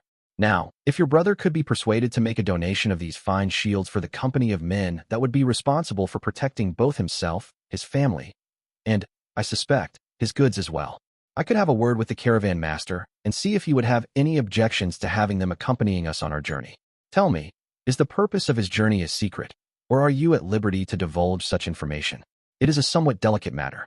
It appears his eldest daughter, although only just turned 18, is a rare beauty. She seems to have caught the attentions of the Baxter shieldsmith. It seems that she is not agreeable to his suit, but he is reluctant to take no for an answer. He feels that they would be better off away from his lands. They have made it this far, but are concerned about the journey onward. Surely these lands belong to Earl Tathlone. He won't be happy to have the Baxter's men all over his lands, causing trouble, Isabel told him. Alas, it seems that the Earl is not as in control as he once was. His steward, Ebenezer, tends to make most of the decisions these days. It appears he looks favorably on the Baxter's endeavors. They do say that even as we speak, several of his men are being accommodated in the inns in the merchant's quarter. They seem to be searching for another lady as well. The lady, Isabel Blackmore. It appears she has been abducted by some ruffian who is holding her and her party against their will. They are willing to pay a reward of 5 crowns for information on her whereabouts. Find me a rapier, the finest one you have, suited for a skilled fighter. Also, a sword-breaker dagger, like mine, but of even better quality. I will take 6 of the shields with me now. Go gather your family, then tell me where these men can be found. Do not mention that you have seen me. I will also need spears. Send all the shields and as many spears as you can spare to Nathan's caravan. Is there to be a battle? The shopkeeper asked. Yes, if what I fear comes to pass, then yes. This entire region may descend into all-out war. If it does, then you may find that your entire stock is requisitioned by whoever holds this town at any time. Maybe it's time to accompany my brother and his family. A holiday by the sea may be the best course of action at the moment. Would you consider taking an arms dealer and his stock to Bridgeport as well? Indeed I would, indeed I would. How long will you need to pack everything up? 2 days. Very well, report to us at Nathan's caravan in 2 days. We will take your family with us. Trust me, they will be safer with us than with anyone else. The man disappeared into his shop. 10 minutes later he reappeared with his brother and their children. The man was right when he described his niece. She was indeed a rare beauty. In fact, all the women were. The man was in his early 40s, his wife the same. There were 2 girls and a boy. The older girl was 18, the boy, 16, and the youngest girl was 13. Henry and Simon's eyes nearly popped out of their heads when they saw them. I am Sir Douglas. This is my wife, the Lady Isabel Blackmore, her maid, Brianna, Lieutenant Allen, Henry, and my squire, Simon. Their eyes went wide at this. I am Gordon. This is my wife Henrietta, our children Eleanor, Robert, and Tabitha. You already know my brother William. William handed Douglas the rapier and dagger he had requested. I took the liberty of choosing a scabbard and belt for them as well. I hope you do not mind. Not at all. Here, my love, let me help you on with this. He helped Isabel on with her sword and dagger. Isabel drew her sword and swung it a few times. She went through a few forms. Well, as many as she could, given the confines of the shop. The sword was beautiful. It flowed through the air as if it was an extension of her arm. She beamed with pleasure. It's beautiful, thank you. 'Tis my pleasure, milady. It's not often one sees a lady with your skill, William told her. As you can see, the Lady Isabel is not being held under any duress, nor against her will. I will need helmets and surcoats for the adults. Shields and spears as well, Douglas smiled and said. These were soon provided. Apparently there are 4 men asking about you. They are in the White Swan Inn. Be careful, it is a dangerous place. Douglas smiled. It was not a nice smile. In fact, it chilled the blood in William's veins. He suddenly felt very sorry for the Baxter's men. Any place can be dangerous. Don't worry, I'll just ensure that these men never report back to the Baxter. William returned to the back of his shop. He came out with the surcoats and helmets as requested. He also brought out the most magnificent shield Douglas had ever seen. It was the same as the others except it was covered in burnished bronze. He hefted it and smiled. It just felt right. Ladies in the center, men on the outside. He turned to the father and son. Remember, scowl at any who look at you. If they try to stop us, stick them. Douglas was glaring at them. Isabel turned to him. She took his head in her hands. Darling, you're scaring them. If you keep on, they're likely to piss themselves. If you do this to your men, what on earth will you do to your enemies? They all laughed at this. It broke the tension, and Douglas smiled. Sorry, I tend to get a bit intense at times like this. Let's get back to the priest's house. Then we'll sort out those men of the Baxters. Oh, William, tell your supplier I'll take the rest of his stock. I want all, and I mean all of his shields, Isabel told him. They left the shop. They made a terrifying sight as they made their way through the town. People almost, well, actually, they did, ran to get out of their way. Very soon, they were back at the priest's house. The bishop was there. He came out to see what the commotion was all about. He was startled and stepped back when he saw Douglas standing there with the others. Sir Douglas, whatever is the matter? Who are these people? Bishop Radcliffe, may I present Gordon, Henrietta, and their children Eleanor, Robert, and Tabitha. The Baxter shieldsmith has taken a shine to young Eleanor and will not be dissuaded. He is also claiming that her ladyship and yourselves are being held under duress. There are 4 men asking for information about us. I am going to ensure that they never report back to the Baxter. I leave these folk here under your protection, the protection of the church. I will also leave Lieutenant Allen and Henry here, as well as her ladyship. Keep the door locked. I just need to get changed. Simon, with me. He disappeared into his room, and Isabel took charge. Right, everyone into the study. Tea for everyone, I think. Don't you, Bishop? Tea was prepared. Henrietta asked how she came to meet Sir Douglas. Isabel told of how she was to be given in marriage to Lord Tathlon. She had refused and was subsequently banished to Riverdale Nunnery. On the way they were attacked by bandits. Sir Douglas saved them. She also told them of why they had abandoned their attempt to get to Riverdale, of how the Baxter had set a trap for her and her party. She also told them that she too had refused the Baxter 10 years earlier, and this was the cause of the fighting between her father and the Baxter. My dear, that's awful. The Baxter wages war just because you refused him? He doesn't take rejection well. You may find you have to travel a long way to escape his grasp. Just then Douglas came in. He no longer had his shield. Instead, he carried a small buckler on his left hand. He had his sword and dagger at his side, and 2 cross belts of throwing knives across his chest. I have sent Simon with Michael to fetch David. Michael is to continue the training, there. I will take David and Henry with me. They waited until Simon returned with David. Douglas gave David a shield. These are fantastic. I've never seen anything like it. Good. Yours and Henry's job is to stand there and look impressive. If I tell you to block the doorway, do just that. I have no idea exactly who I will be facing, so I don't want you taking any chances. Just stand there behind your shield, look menacing, and point your spear at people. Leave any fighting to me. Any questions? No? Good, let's go. Why would he say leave the fighting to him? Wouldn't he want those 2 to help? No. They would probably just get in the way, laughed Allen. Douglas and his men made their way to the inn where the Baxter's men were staying. Once inside, let me do the talking. Once the fighting starts, just watch my back. Stop anyone else from coming up from behind. They entered the inn. Douglas stood in the doorway, waiting for his eyes to adjust to the dimness. The place fell silent. He scanned the room, looking for his targets. Can I help you, sir? Asked the innkeeper. Yes, I'm looking for the men asking questions about a certain lady. I understand they work for the Baxter shieldsmith. That would be us. Do you have any information for us? A large man rose from his seat. Another also rose and could be seen moving off to the side. 2 others arose and stood next to the large man. I am Sir Douglas of Homevale. The lady is my wife. You will leave now and never trouble us again. And if we don't, then I will geld you before I gut you and hang you by your own entrails. The man smiled and looked towards his companions. Brave words, my friend, brave words. But, as you can see, there are 4 of us and only one of you. Do you really think you are that good? I don't think it, I know it. Now pack up your things and leave. Right now, this very minute. Or pray to whatever God you believe in, for you will be meeting him very soon. They all laughed, and 3 drew their swords. No, my friend, it is you who will be meeting yours. They advanced towards him. Douglas stood there, not moving a muscle, not even drawing his sword. They had advanced to just within sword strike range, when the man roared and sliced down towards Douglas. It was then that Douglas moved. He avoided the swing, ducking down low. His dagger suddenly appeared in his hand. He flashed his hand towards the man's groin, slicing into his testicles. The man's roar changed to a scream. Douglas then grabbed the man's shoulder, spun him round, stuck his dagger into his fat belly, and gutted him. The man fell screaming to the floor, desperately trying to stuff his guts back in. The next man blanched at what he had just seen. Douglas threw a throwing dagger into him. He collapsed on the floor. The third charged at Douglas, hoping to catch him unaware. He did not. This time Douglas parried the blow with his buckler, then sliced open the man's guts. He, too, fell screaming to the floor. Douglas had yet to draw his sword. The last man, seeing this, nodded and drew his sword. Well done. You managed that quicker than I thought you would. You will find me a little more difficult, though. Douglas noticed that this man was well balanced up on the balls of his feet. His sword was lighter, faster. This was a sword master. Douglas drew his sword and raised it in salute. The man did likewise. Shall we take this outside where we have more room, or are you comfortable in here? Douglas asked. The man smiled and said, let's go outside. You've made enough of a mess in here. Douglas nodded to David and Henry. They let the man pass.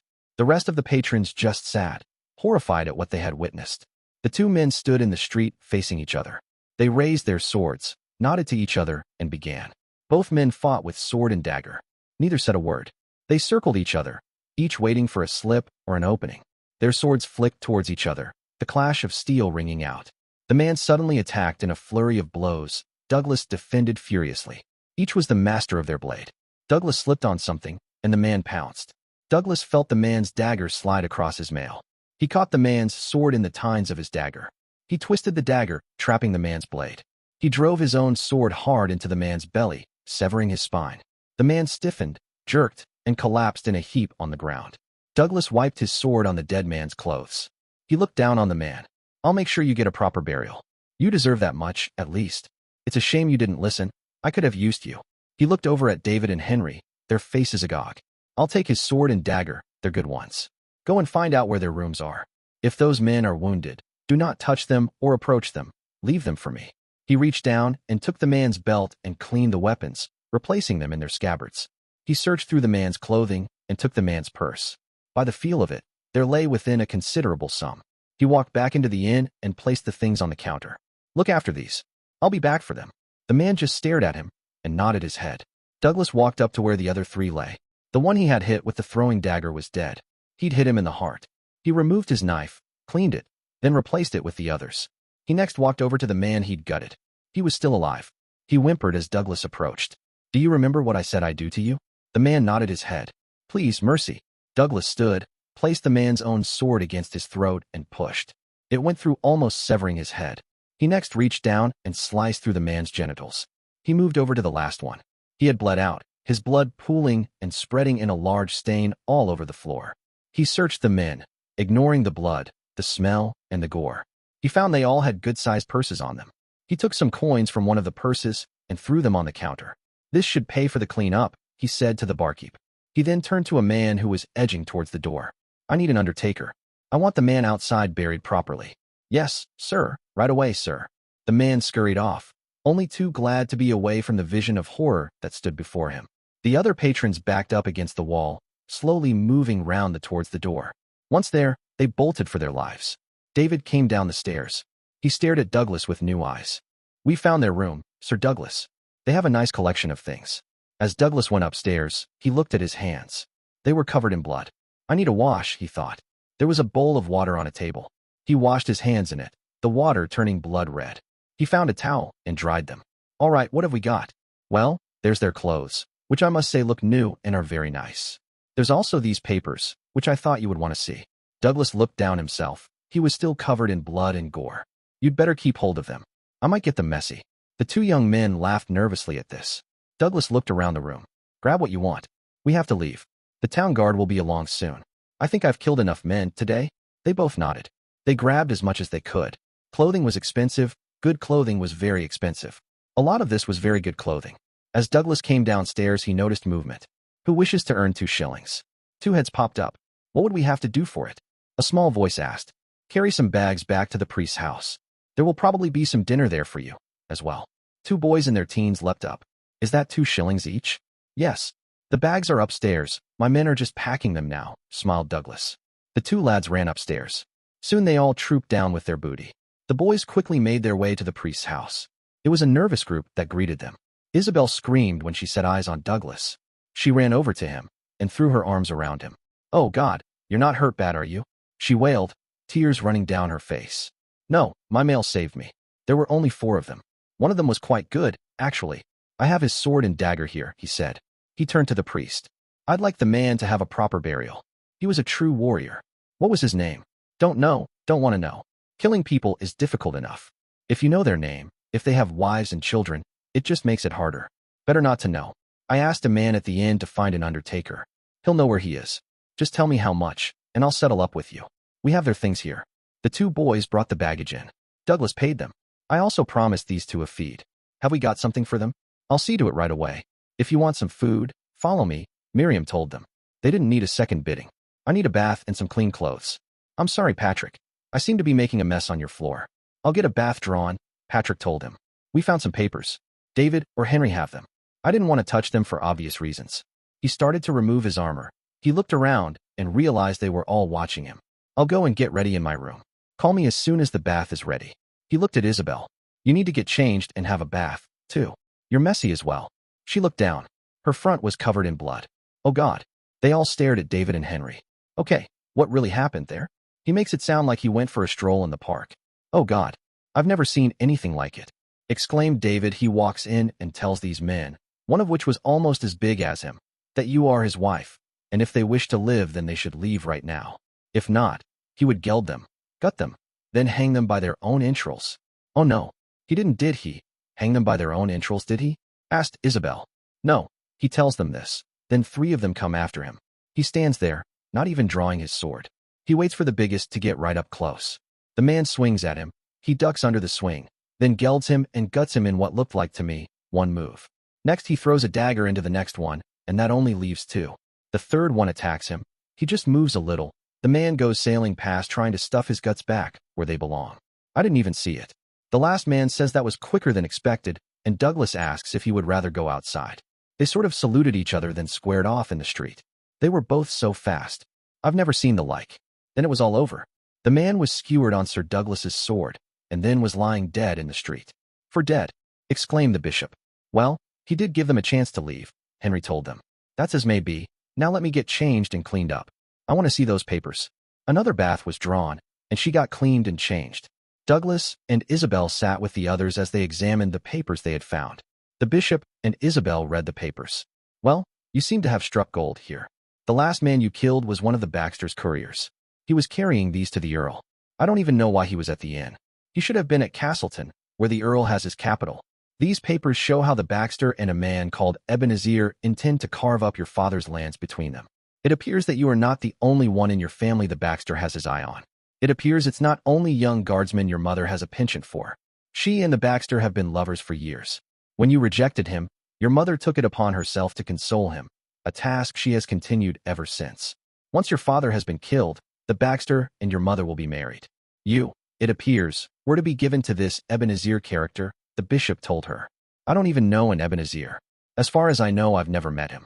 He's Earl Tathlon's chancellor. He is the power behind the throne these days. He's the one in league with the Baxter. Ebenezer? Ebenezer? Yes, I do remember him. Greasy, bald little man. Gave me the creeps. Odious little shit.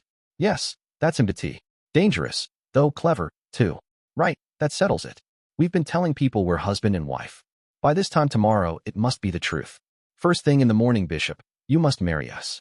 Once it is legal, it will remove a lot of the reasons for them to come after us. Once we are away from here, we can decide what we want to do, but right now we need to get away, so we are not constantly looking over our shoulders. Not exactly as I had planned my wedding, but I suppose you're right. I know, I would much rather have you surrounded by your family and friends, but at the moment, it's the only way I can think of to keep us safe. Well, apart from my mother, who is a total bitch and would do everything in her power to ruin it, and my father, who again would take every opportunity to try and seduce every female within reach, all my friends are right here. But what about the other ladies? Wouldn't you want them to see you on your special day? Brianna asked. What? Those bitches? Between those trying to determine if I were pregnant and those trying to get pregnant by every man there, all they would be doing is criticizing everything from the cut of my dress, my choice of a husband, to the size of my bust. They are all just bitches. God, to think that just a few weeks ago I was just like them. How could you possibly have stood it? I was impossible. You weren't the easiest, I must admit, but it's come right in the end. They all laughed. I'll collect the rings first thing in the morning, then we'll go to the church, Douglas told him. No, you won't. I will, the bishop told him. But the rings aren't paid for yet. There's the rings for all the women. Young man, you are not the only one who is not without funds. Consider it my wedding present to you both. Thank you. That is very generous of you. Not at all, not at all. Very well, that's all settled. We'll be wed in the morning. Now then, it must be nearly dinner time. I'm starving. Isabel climbed up into his lap. She put her arms around him. For me, it can't come soon enough. She purred. By the time they had finished dinner, it was getting late. How were the men getting on with their training? Douglas asked. Very good. They really are coming on, Michael informed him. Some of them are as good as me. Good. For tomorrow, we start with the shields and spears. From now on we work. I will need a competent company. I do not think we will be given the luxury of time. It was time for bed. Douglas and Isabel were the last to go to their rooms. This is the last night we'll ever be apart. I will enjoy just holding you each and every night, Douglas told her. Just holding me? I was hoping for a little more than that. Oh, don't worry, you'll get much, much more than that. Just you wait. That's the problem. I don't want to. I know, neither do I. It's just one more night. Then we'll be together. They both went into their rooms. Neither could sleep. Soon they found themselves back on the porch, curled up beneath the blanket. The following morning they all prepared for the wedding. A message was sent to Nathan that he would be late this morning, but to expect him after lunch.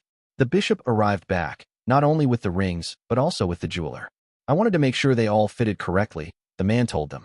They all smiled. Would you like to come to the wedding? We would be honored to have you there. The man beamed. That was the real reason he had come, to see this wonderful couple married. They all trooped off down to the church. The wedding was a very quiet affair, just the happy couple and their friends. The women, however, looked radiant. All the men were speechless when they saw them. Douglas asked Simon to be his best man. The young lad beamed with pride as he handed over the ring. It was nothing like Isabel had imagined, but she was ecstatic just the same. When the bishop spoke the words, "You may now kiss the bride," Douglas thought most of their problems would be over. Bishop Radcliffe knew they had only begun. They all returned home, had lunch and changed, ready for the afternoon's training.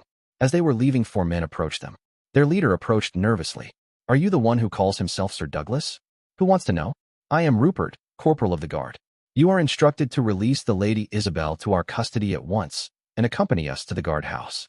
You are under arrest for kidnap and kill. Who am I supposed to have kidnapped and killed? The Lady Isabel Blackmore. Also, you are charged with killing 4 men at the White Swan Inn yesterday. Very well. Gentlemen, may I introduce to you my wife, Lady Isabel Blackmore.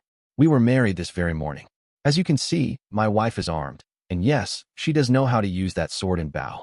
How many kidnapped victims do you see walking around freely and armed? As to the men last night, well, I told them to go away and leave us alone. They chose to attack me. Me on my own. I killed them, for I am Sir Douglas, formerly of Albert's Honorable Mercenary Company. My word is my bond. I will not allow any harm to come to my wife or my friends. They wanted to hurt us. I stopped them. Do you have a problem with that? The man swallowed nervously. He looked up at the warrior in front of him. He decided this was well above his pay scale. Dealing with drunks and the odd thief was one thing. This was something else. I request you come with us, sir. Listen, I have no quarrel with you, your men, or this town. I am going to go over to the caravan quarter, where I am training the guards. We will be gone in a week or so. I will return here tonight. If you wish, you can try to arrest me then. In the meantime, go home and look at your wives and children. Kiss them goodbye. If you do return, it will be the last time they will see you alive. The man swallowed again. No, he just wasn't paid enough for this. He'd speak to the captain. If all else failed, he'd just sign on as a caravan guard. No one would mess with this man's company. I'll speak to the captain and tell him of the situation. I'll let him decide what to do. Very well, Corporal. Tell me, Rupert, wasn't it? Yes, sir. Well, Corporal Rupert, you are a good man. If you find that you need a job after this, come and see me. I could use some good men. I will be at Nathan's caravan. Very good, sir. I'll report to my captain. The men left. What do you think? Isabel asked him. I think we need to leave, and the sooner the better. It depends who their captain is.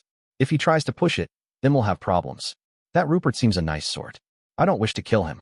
They reported to the caravan. Douglas continued with the training. He started them on the shield and spear.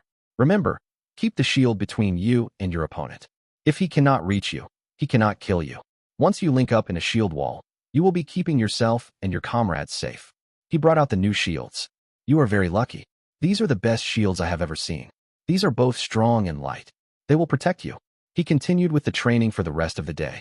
Corporal Rupert returned to his captain. He told him of what occurred. The captain looked at him and frowned. Sir Douglas, you say? What else did he say? He told us he was Sir Douglas, formerly of Albert's Mercenary Company. Was it Albert's Mercenary Company or Albert's Honorable Mercenary Company? Albert's Honorable Mercenary Company. Big man he is as well. He told us that Lady Isabel was his wife. She was there standing next to him. She was wearing a sword and dagger. She was also carrying a bow. It did not look she was kidnapped, to me. He did say if we were to go back and try to arrest him, to go home first and kiss our wives and children goodbye, as we wouldn't see them again. Did he ask you your name? Yes, he did. Why? That means he doesn't want to kill you. If he asked for your name, he likes you. We'll go and see him tonight. Right now, I have to report to the council. Samuel made his way to the council chambers. He found Roderick alone there waiting for him. Ah, Captain Samuel, good to see you. Have you got him? Have you freed the Lady Isabel? Lord Tathlone is anxious that his intended is kept safe and be returned unharmed in any way. I'm afraid, Councillor Roderick, he will be disappointed. Lady Isabel is fine and well. My men saw her coming out of the priest's house with her husband, Sir Douglas, this very lunchtime. She was in no way being held captive. In fact, she was carrying a sword and dagger. My men told me that she was not under any sort of duress. As for those men he killed, well, apparently he went there to tell them to pack up and leave. They chose to attack him, 4 of them, all at once. He killed all 4, on his own. He has said he will be leaving in a week. I say we let him go. Now, Captain. Ebenezer assures us that Lord Tathlone will be exceeding grateful to the man who frees his bride. Surely you would want to be one of the men who shares in that gratitude? No, Councillor Roderick, if this is the man I think it is, then I can assure you no coercion was involved. I will go tonight and speak to the man. As I say, if it is who I think it is, then he is one of the most honorable men I know. He is also one of the best warriors I know of. If we were to try to arrest him, I do not think the town guard is big enough.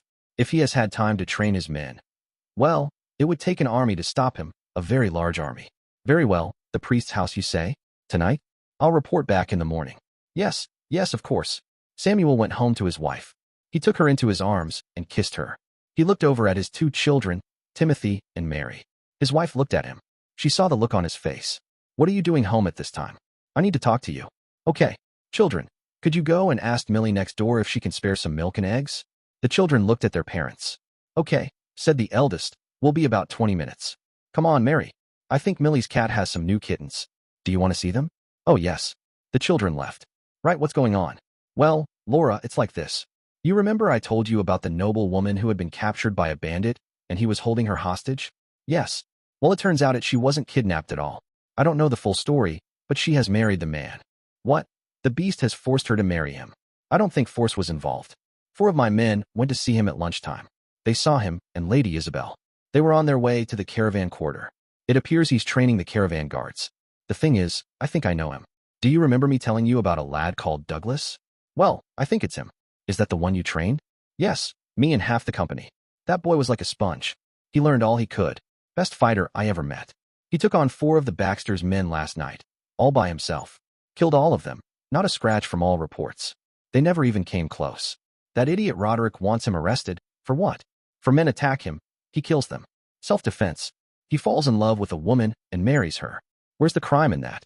Something smells here, and I don't like it. It's been coming for some time. There's something going on between this Ebenezer and the Baxter. Do you know it's been quite a while since anyone has seen Lord Tathlone? Everything these days comes through Ebenezer. Roderick seems to be involved with it, as well. He took a deep breath. Listen, if push comes to shove, if he orders me to arrest him, well, I'm not likely to come back. If I find that he is telling the truth, and I'm still ordered to arrest him, I'm going to refuse. I know I promised you a settled life, especially after the children came along. But, how do you feel about going back out on the road? I know I'm not as young as I was. but I'm not prepared to commit an injustice just for the price of an easy life. Never have and never will. What do you say? But what will you do? We have 2 children to support. We cannot live on fresh air. I know, but something will come up, you'll see. You never know, I might sign on as a caravan guard. Laura looked at her husband of 10 years. He was older, but still carried himself like a much younger man. He was a good man, kind, loyal, and honorable. If he believed and trusted this Douglas, then so would she. He was right, there was something wrong here. Words in the market, complaints about certain officials, crimes being overlooked. Penalties lenient for some, those with money, and harsh for others, those who refused to pay. Maybe some time on the road would be a good thing. Better than being killed because of a power struggle between 2 lords. Go and see this man. Be careful. Remember, I love you and I need you. Don't go and do anything stupid. He smiled. Okay, he said and kissed her again. Tim said 20 minutes, didn't he? He saw the twinkle in her eyes. Yes, he did. Giggling, she led him towards the bedroom. Roderick went out to an anteroom. You heard what he said? Yes, he'll be at the priest's house. I'll take 10 men, that should be enough. I'll ensure there are no survivors. He'll have the woman by nightfall. You don't mind what happens to the other women, do you? No, not at all. If there are any young boys there, bring them along as well, will you? Douglas and the others finished training for the day. It had been an exhausting and tiring, but a somewhat satisfying day. The men had worked well and were coming on. Douglas had them working in their squads, one squad against another. They had finally figured out that by working together they could defend against a much larger group. Peter had been working with Nathan in the office. That lad of yours is a little genius. He has a real head for figures. I'd like him to work with me on the books, Nathan told Paul as they packed up for the night. I'm sure he'd love that. Farming is all right, but it can be a hard life. If he can better himself, then it's all to the good. Nathan turned to Douglas. Those shields work well. They seem much better than any I've seen before. They are not cheap, however. I told you that good equipment costs. The best costs even more. These are the best I've ever come across. There is a family that would like transportation to Bridgeport. I have agreed they may accompany us. These shields are to pay for their passage. It is a very generous donation. Yes, very generous indeed. How much were they going to charge for them? His opening price was a gold crown each. I think I could have had them for half that. This is how much I think they are worth. They really are works of the shield maker's art. Yes, but that shield of yours, well, it's fit for a king. Yes, it is, isn't it? I guess we all have some vanity in us, somewhere. When he brought it out, I just had to have it. I can believe that. They formed up in the now usual way, the men with their shields on the outside, the women within, and made their way home. As they approached the house, they saw some men waiting for them. Douglas loosened his sword in its scabbard. He tightened his grip on his shield. Okay, let's see what they want. But if necessary, be prepared to form a shield wall. Samuel watched as they marched in tight formation towards him. He recognized Douglas. He would have recognized him anywhere. He felt a strange sense of pride in the way they kept in formation, in how they protected each other from attack from any direction. It was just as he had taught Douglas, all those years ago. Douglas looked at the man awaiting him. He recognized him at once. He wanted to run up to him and embrace the man who he looked upon almost as a second father, the man who had taught him so much, who had done so much to keep him alive during those early years. Douglas. Samuel. You're looking good. I hear you've just got married. Yes, I have. How about yourself? How has the world been treating you? Very well. Married with 2 children. Are we here to talk or fight? Let me tell you now, it would hurt me to have to kill you and your men. But, if I have to, then so be it. I feel the same. I just want to know about the Lady Isabel. Is she safe and well? Also, what happened last night at the White Swan? I am safe and quite well. I am also tired, hungry, and in need of a bath. Could we please continue this discussion inside? Samuel looked with astonishment at the woman speaking. She stood in the middle of their group, but whereas the rest were being protected, she was armed with a bow, already knocked, to give covering fire if needed. Douglas was watching all around as he always did. Suddenly, he saw a movement. It was an archer. Ambush. The shields came up in an instant as arrows rained in. The arrows struck the shields. Samuel had turned when Douglas shouted. It saved his life. An arrow hit him in the shoulder. 2 of his men were also hit, one in the leg and the other in the arm. 10 men then charged out from hiding. Isabel shot one of the men as he ran towards them. He screamed and collapsed holding his belly. Forward 6. Defend the wounded. Douglas shouted. They moved forward 6 paces, placing the shield wall between their attackers and the fallen town guard. Douglas grabbed the uninjured man and threw him to the rear. The wall stretched across the street. They all crouched down behind their shields. Isabel managed another shot. She was rewarded by hearing another scream.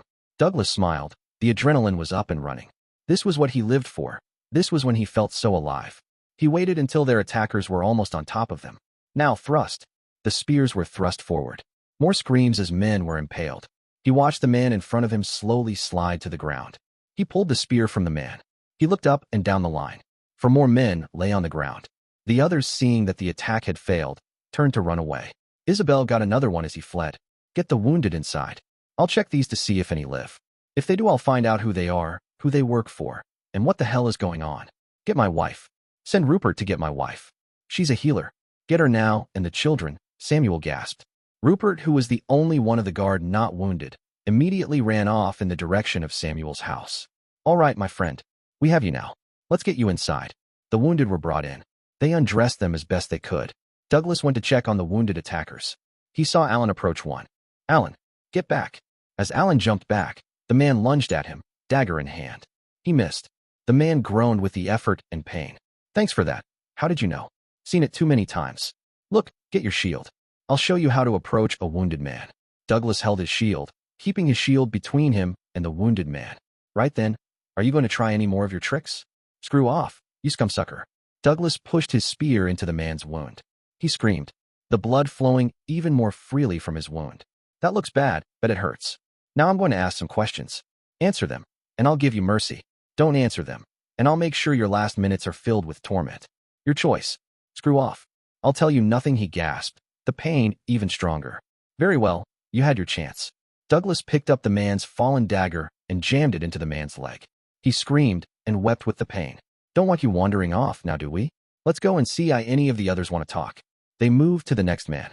He had been hit in the leg by one of Isabel's arrows. He was trying to crawl away. Again, Douglas approached him, keeping the shield between them. I'd stop if I were you. I want a word.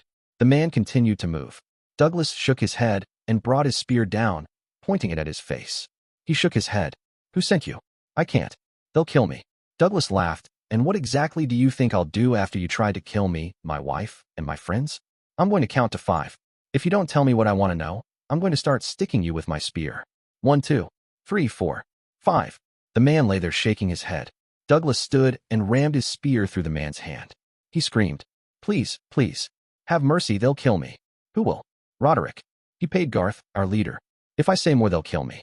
I wouldn't worry about them if I were you. Unless you tell me everything.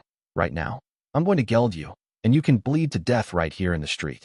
You tried to kill my wife. Do not expect any mercy from me. No, we were to capture her. Kill you. Yes, but capture her, and any other women and boys. Roderick particularly asked for the boys. Well, that's a start. Now then, why did they want you to capture my wife, the other women, and the boys? I don't know. They do say that Roderick has a liking for young boys. He uses them as a man would use a woman. He likes to hear them scream and plead. He is one sick scumsucker. Douglas could feel his anger rise as he snarled. And knowing this, you would willingly deliver these children into his clutches? Are you completely without honor? I don't know for certain. It's only what I've heard. Well, let's go inside and ask someone who might know, shall we? They picked the man up and took him inside. Keep him here. We need to check on the rest of the wounded. Douglas picked up his bow. Alan accompanied him. Douglas approached the next wounded man. He drew his bow and shot him from a distance. He rolled him over. See, another one with a knife in his hand. He knows he's finished, but wants to take one more with him. If they try to move and show they have no weapons, then I might help them. When they lie doggo like that, then I shoot them before I approach them. I don't take any chances. They repeated the process with the remaining attackers. They searched their bodies for anything useful, other than that left them lying in the street for the dogs and other scavengers. They brought what was useful back in. One had a good pair of boots, another an adequate sword. They all had purses full of coin. Douglas went back out to the first man he had questioned. He was still lying in the street. He looked up at Douglas. Mercy, please mercy, I beg of you. I told you that if didn't answer me, your last minutes would be filled with pain and anguish. You and your fellows wish to assault our women and children. This is what I do to assaulters. He rammed the spear into the man's genitals. The man's eyes went wide.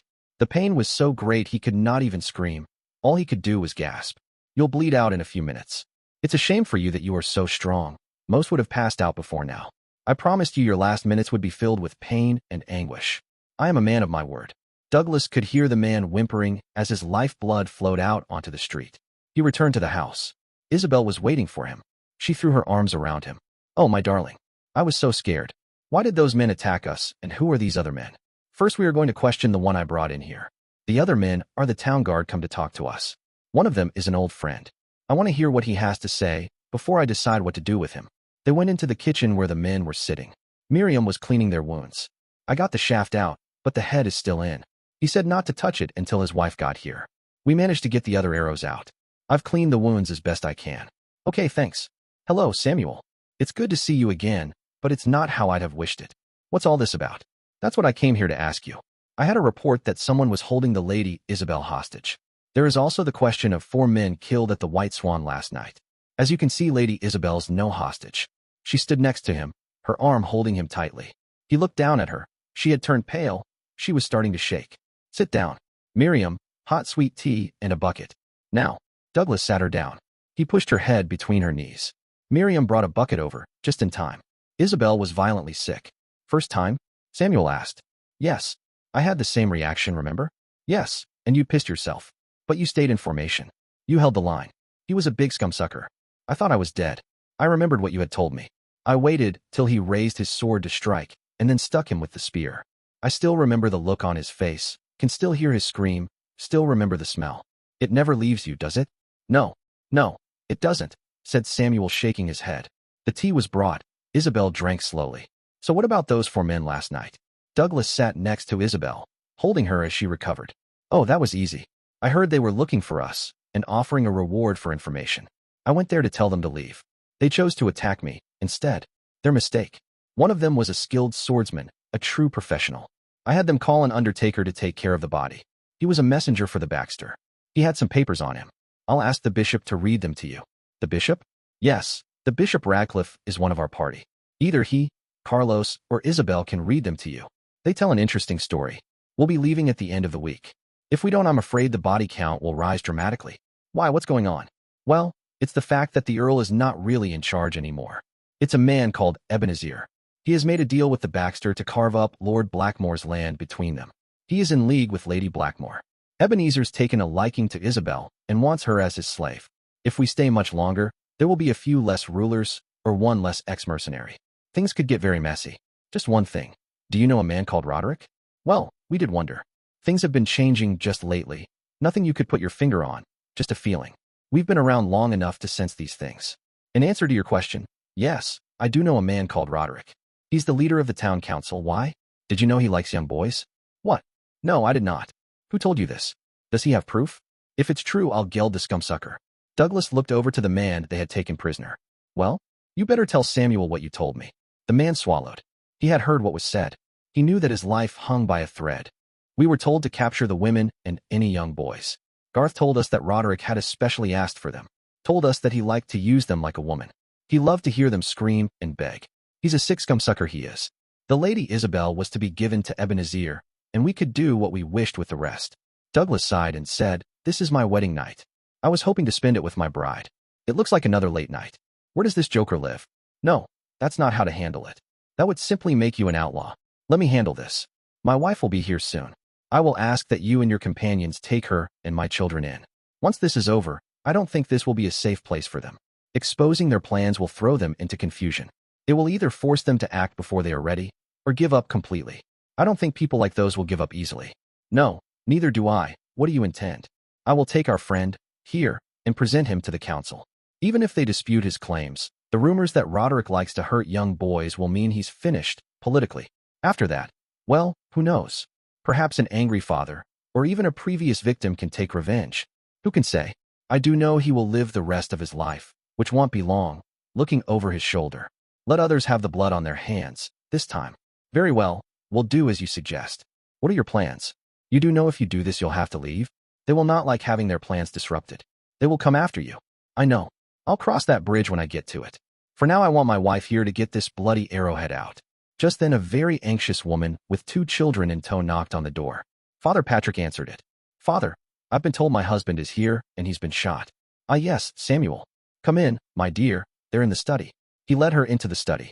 Miriam came out and took charge of the children. She led them off to the kitchen. Sir Douglas? This is Samuel's wife. Sorry, my dear, I didn't catch your name. It's Laura, he told him as she rushed into the room. Hello, dear. It's all right, I'm not badly hurt. I took an arrow to the shoulder and need to get the head out. She looked at him, and saw he was telling the truth. She was still worried, though. He was hurt, and he could have been killed. Can't let you out of my sight for 2 minutes, can I? Let me see what I can do. She lifted her bag onto the table and brought out a bowl, a very thin knife, tweezers, and needle and thread. I will need some boiling water, some hot water, some soap, and a clean towel. These things were brought. She placed the tweezers in the boiling water. Then, taking some herbs from her bag, she made up a tea.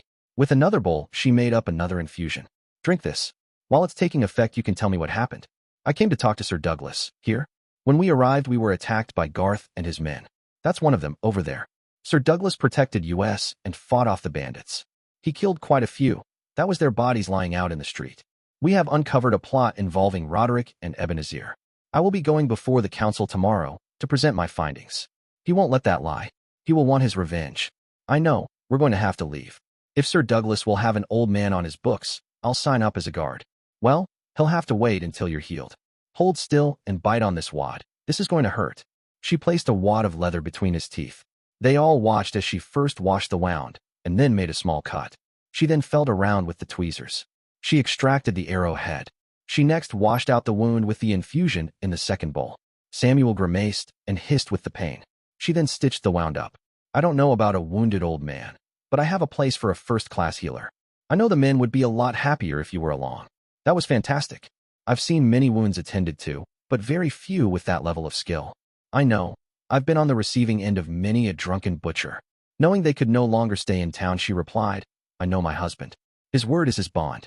He will do what is right, no matter what. I would not have it any other way. He will do what must be done, tomorrow. After which, it will not be safe for us. I will agree to be your healer. I know your husband well. He taught me all I know. I look upon him as a second father. Between them both, he and my father, they taught me what it is to be a man. I would certainly take him on. His worth as a trainer is beyond compare. Just then, any further talk was interrupted by a knock on the door. Sorry to interrupt, but just to let you know dinner is ready. We've set everything up in the dining room, Miriam told them.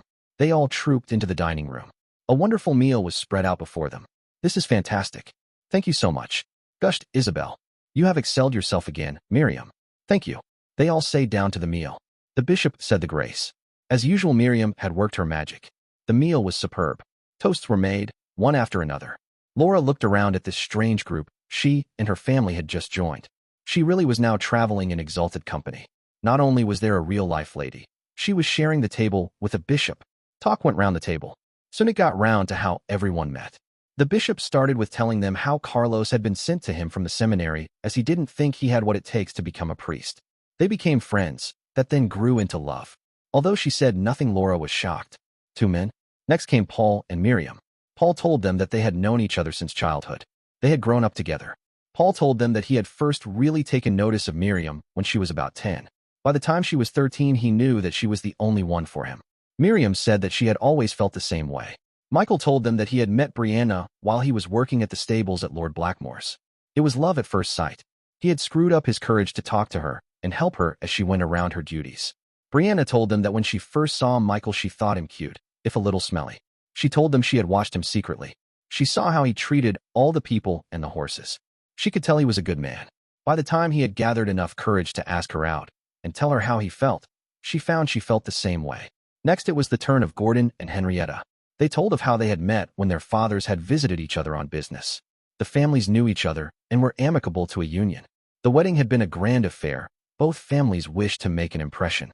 Gordon told them that when he saw Henrietta walk down the aisle, he could barely speak, she was so beautiful. His father had to nudge him and tell him to close his mouth. Then it was the turn of Samuel and Laura. So how did you two meet? Isabel inquired. Well, I had not long left the company and, like you, was making my way south. I stopped in a small village for the night. I was awoken early in the morning by people making a racket outside the inn. I went down and found a crowd of folk pushing and shoving Laura here. Laura then took up the story.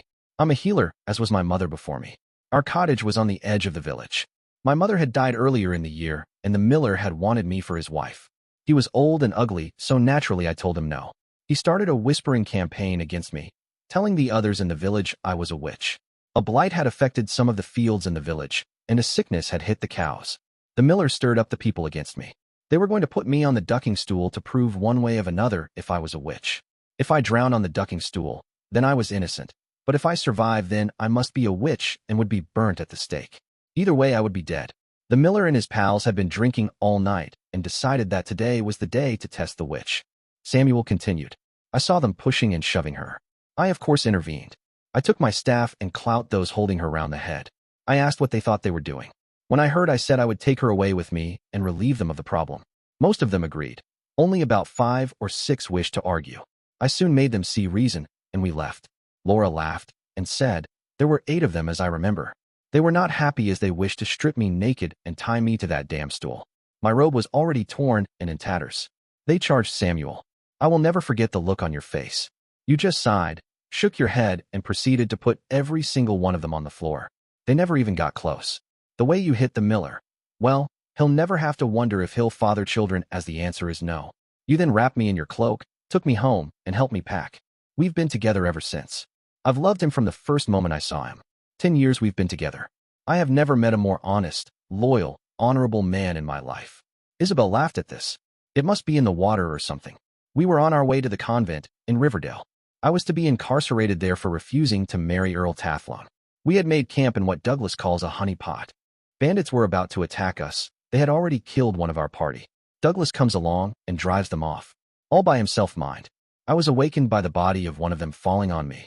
He takes us in and offers to escort us to Riverdale. It was he who spotted the trap that the Baxter's men had laid for us. He pointed it out to Lieutenant Allen and his squire Simon. It was he who went down into the enemy camp and discovered their plans. He guided us away and led us here. In the meantime, we had found sitting on the roadside a family who had been burned out by bandits. They came with us to the village where their family lived. While we were there, he bought this family a farm. He is now renting them this farm for $1 a year. He then went out and told the villagers how to defend themselves against further attacks. He instructed them on how to build a wall, bring the houses inside the wall, and have a secure enclosure for animals. This way they will attract caravans to the area. Soon that will be a very rich village. I think you and I are very lucky, for it seems we have men hewn from the same tree. They are both the kindest, most honorable, most generous men we could ever meet. Did you fall in love straight away? Asked Eleanor. No. To my everlasting shame, when Douglas rescued me, I was a total bitch. I was nasty, stuck up, spiteful. I looked down my nose at those I considered beneath me. It was the kindness shown, not only by Douglas, but by all the others here, particularly Paul and Miriam, that made me realize how selfish and shallow my life was. It took time, but when Douglas showed me how to use a bow and the fact that I was actually good with it, well, it was the first time in my life I felt useful. After we escaped from the Baxter, that's when I realized how much I needed Douglas. I know how the Baxter treats women. I am lucky to have escaped his clutches. We all are. He likes to hurt them, to make them scream. His plans were to return me to my family. A broken bitch, I think, was the expression used. Douglas held me, cared for me, protected me. How could I not fall in love with him? I must say, when we first met, I didn't like Isabel much. As she says, she was not a nice person. However, as we traveled along, she seemed to change. She became more open as she realized that she didn't have to keep her defenses up all the time. All her life, she'd had to maintain this facade. It made her cold and bitter. Once the shell had been broken, then the beautiful woman inside could emerge. It was like watching a butterfly emerging from its cocoon. When she first smiled at me, it was like the sun coming out from behind the clouds. Her face just lights up my world. No one would believe this beautiful, kind, generous woman is the same one that I rescued from the bandits. She blushed and reached over and kissed him. And I thank you for rescuing me. Now I think it's getting late. After all, this is my wedding night. I was getting late, so they all retired. They all discovered something else about Isabel. She was a screamer. It was a very happy, if somewhat disheveled couple who came down for breakfast. Well, it sounded like you two had a good time last night. Miriam teased as they entered the kitchen. Douglas smiled, and Isabel blushed at this. We didn't keep people awake, did we? Isabel asked. Probably half the town. How do you feel this morning? A little tender, but so good. I never knew I could be this happy, she said as she smiled, cuddling up to Douglas. How about you? Miranda asked, looking at Douglas. Ecstatic. I am married to the most wonderful and beautiful woman in the world, he said, and turned and kissed Isabel. They were still wrapped in each other's arms when Samuel and Laura came in. So you have finally risen, have you? I'm glad you enjoyed yourselves. Last night, Samuel laughed. Leave them alone. You didn't do so badly last night yourself. That shoulder didn't slow you down too much. Now then, have your breakfast and I'll redress it before you address the council, Laura told him. Slowly more and more drifted into the kitchen. Meals were prepared and people fed. The prisoner had been tied up in the stable. Simon and Peter had been proud to take turns guarding him. "Here he is, sir, safe and—" "Well," Simon said as Samuel and Douglas came out to collect him. "Good lad. Samuel can take him now. He has his men with him as well. Go inside and get your breakfast. We have a busy day ahead of us." Simon beamed with pride as he returned to the house to eat. "What about me? Don't I get anything to eat?" whined the prisoner. "Here," Samuel told him, handing him a chunk of bread. He took the bread, gnawing hungrily on it. It was washed down with a beaker of water. Douglas came and stood next to him. He looked the man directly in the eyes and told him, "Remember to tell the council everything. If you see this Garth in there and decide that you will lie to try to save your skin, don't think that will save you. They know you have talked to us. They know you would have told us what is going on. They will kill you at the first opportunity. If you do lie, I will find you. When I have finished with you, well, you will be begging for death. You threaten my wife and my friends. This is your one chance to live. Don't waste it." The man was shaking with fear as Douglas spoke. "Okay, let's get this show on the road. Come on, you. We have a council meeting to attend. I'm sure they will be very interested to hear what you have to say." Samuel, along with his men, left as Douglas and the others headed for the caravan quarter. Dear listeners, next part of this story will be released soon. Please share your thoughts in the comments section below and don't forget to like, share, and subscribe.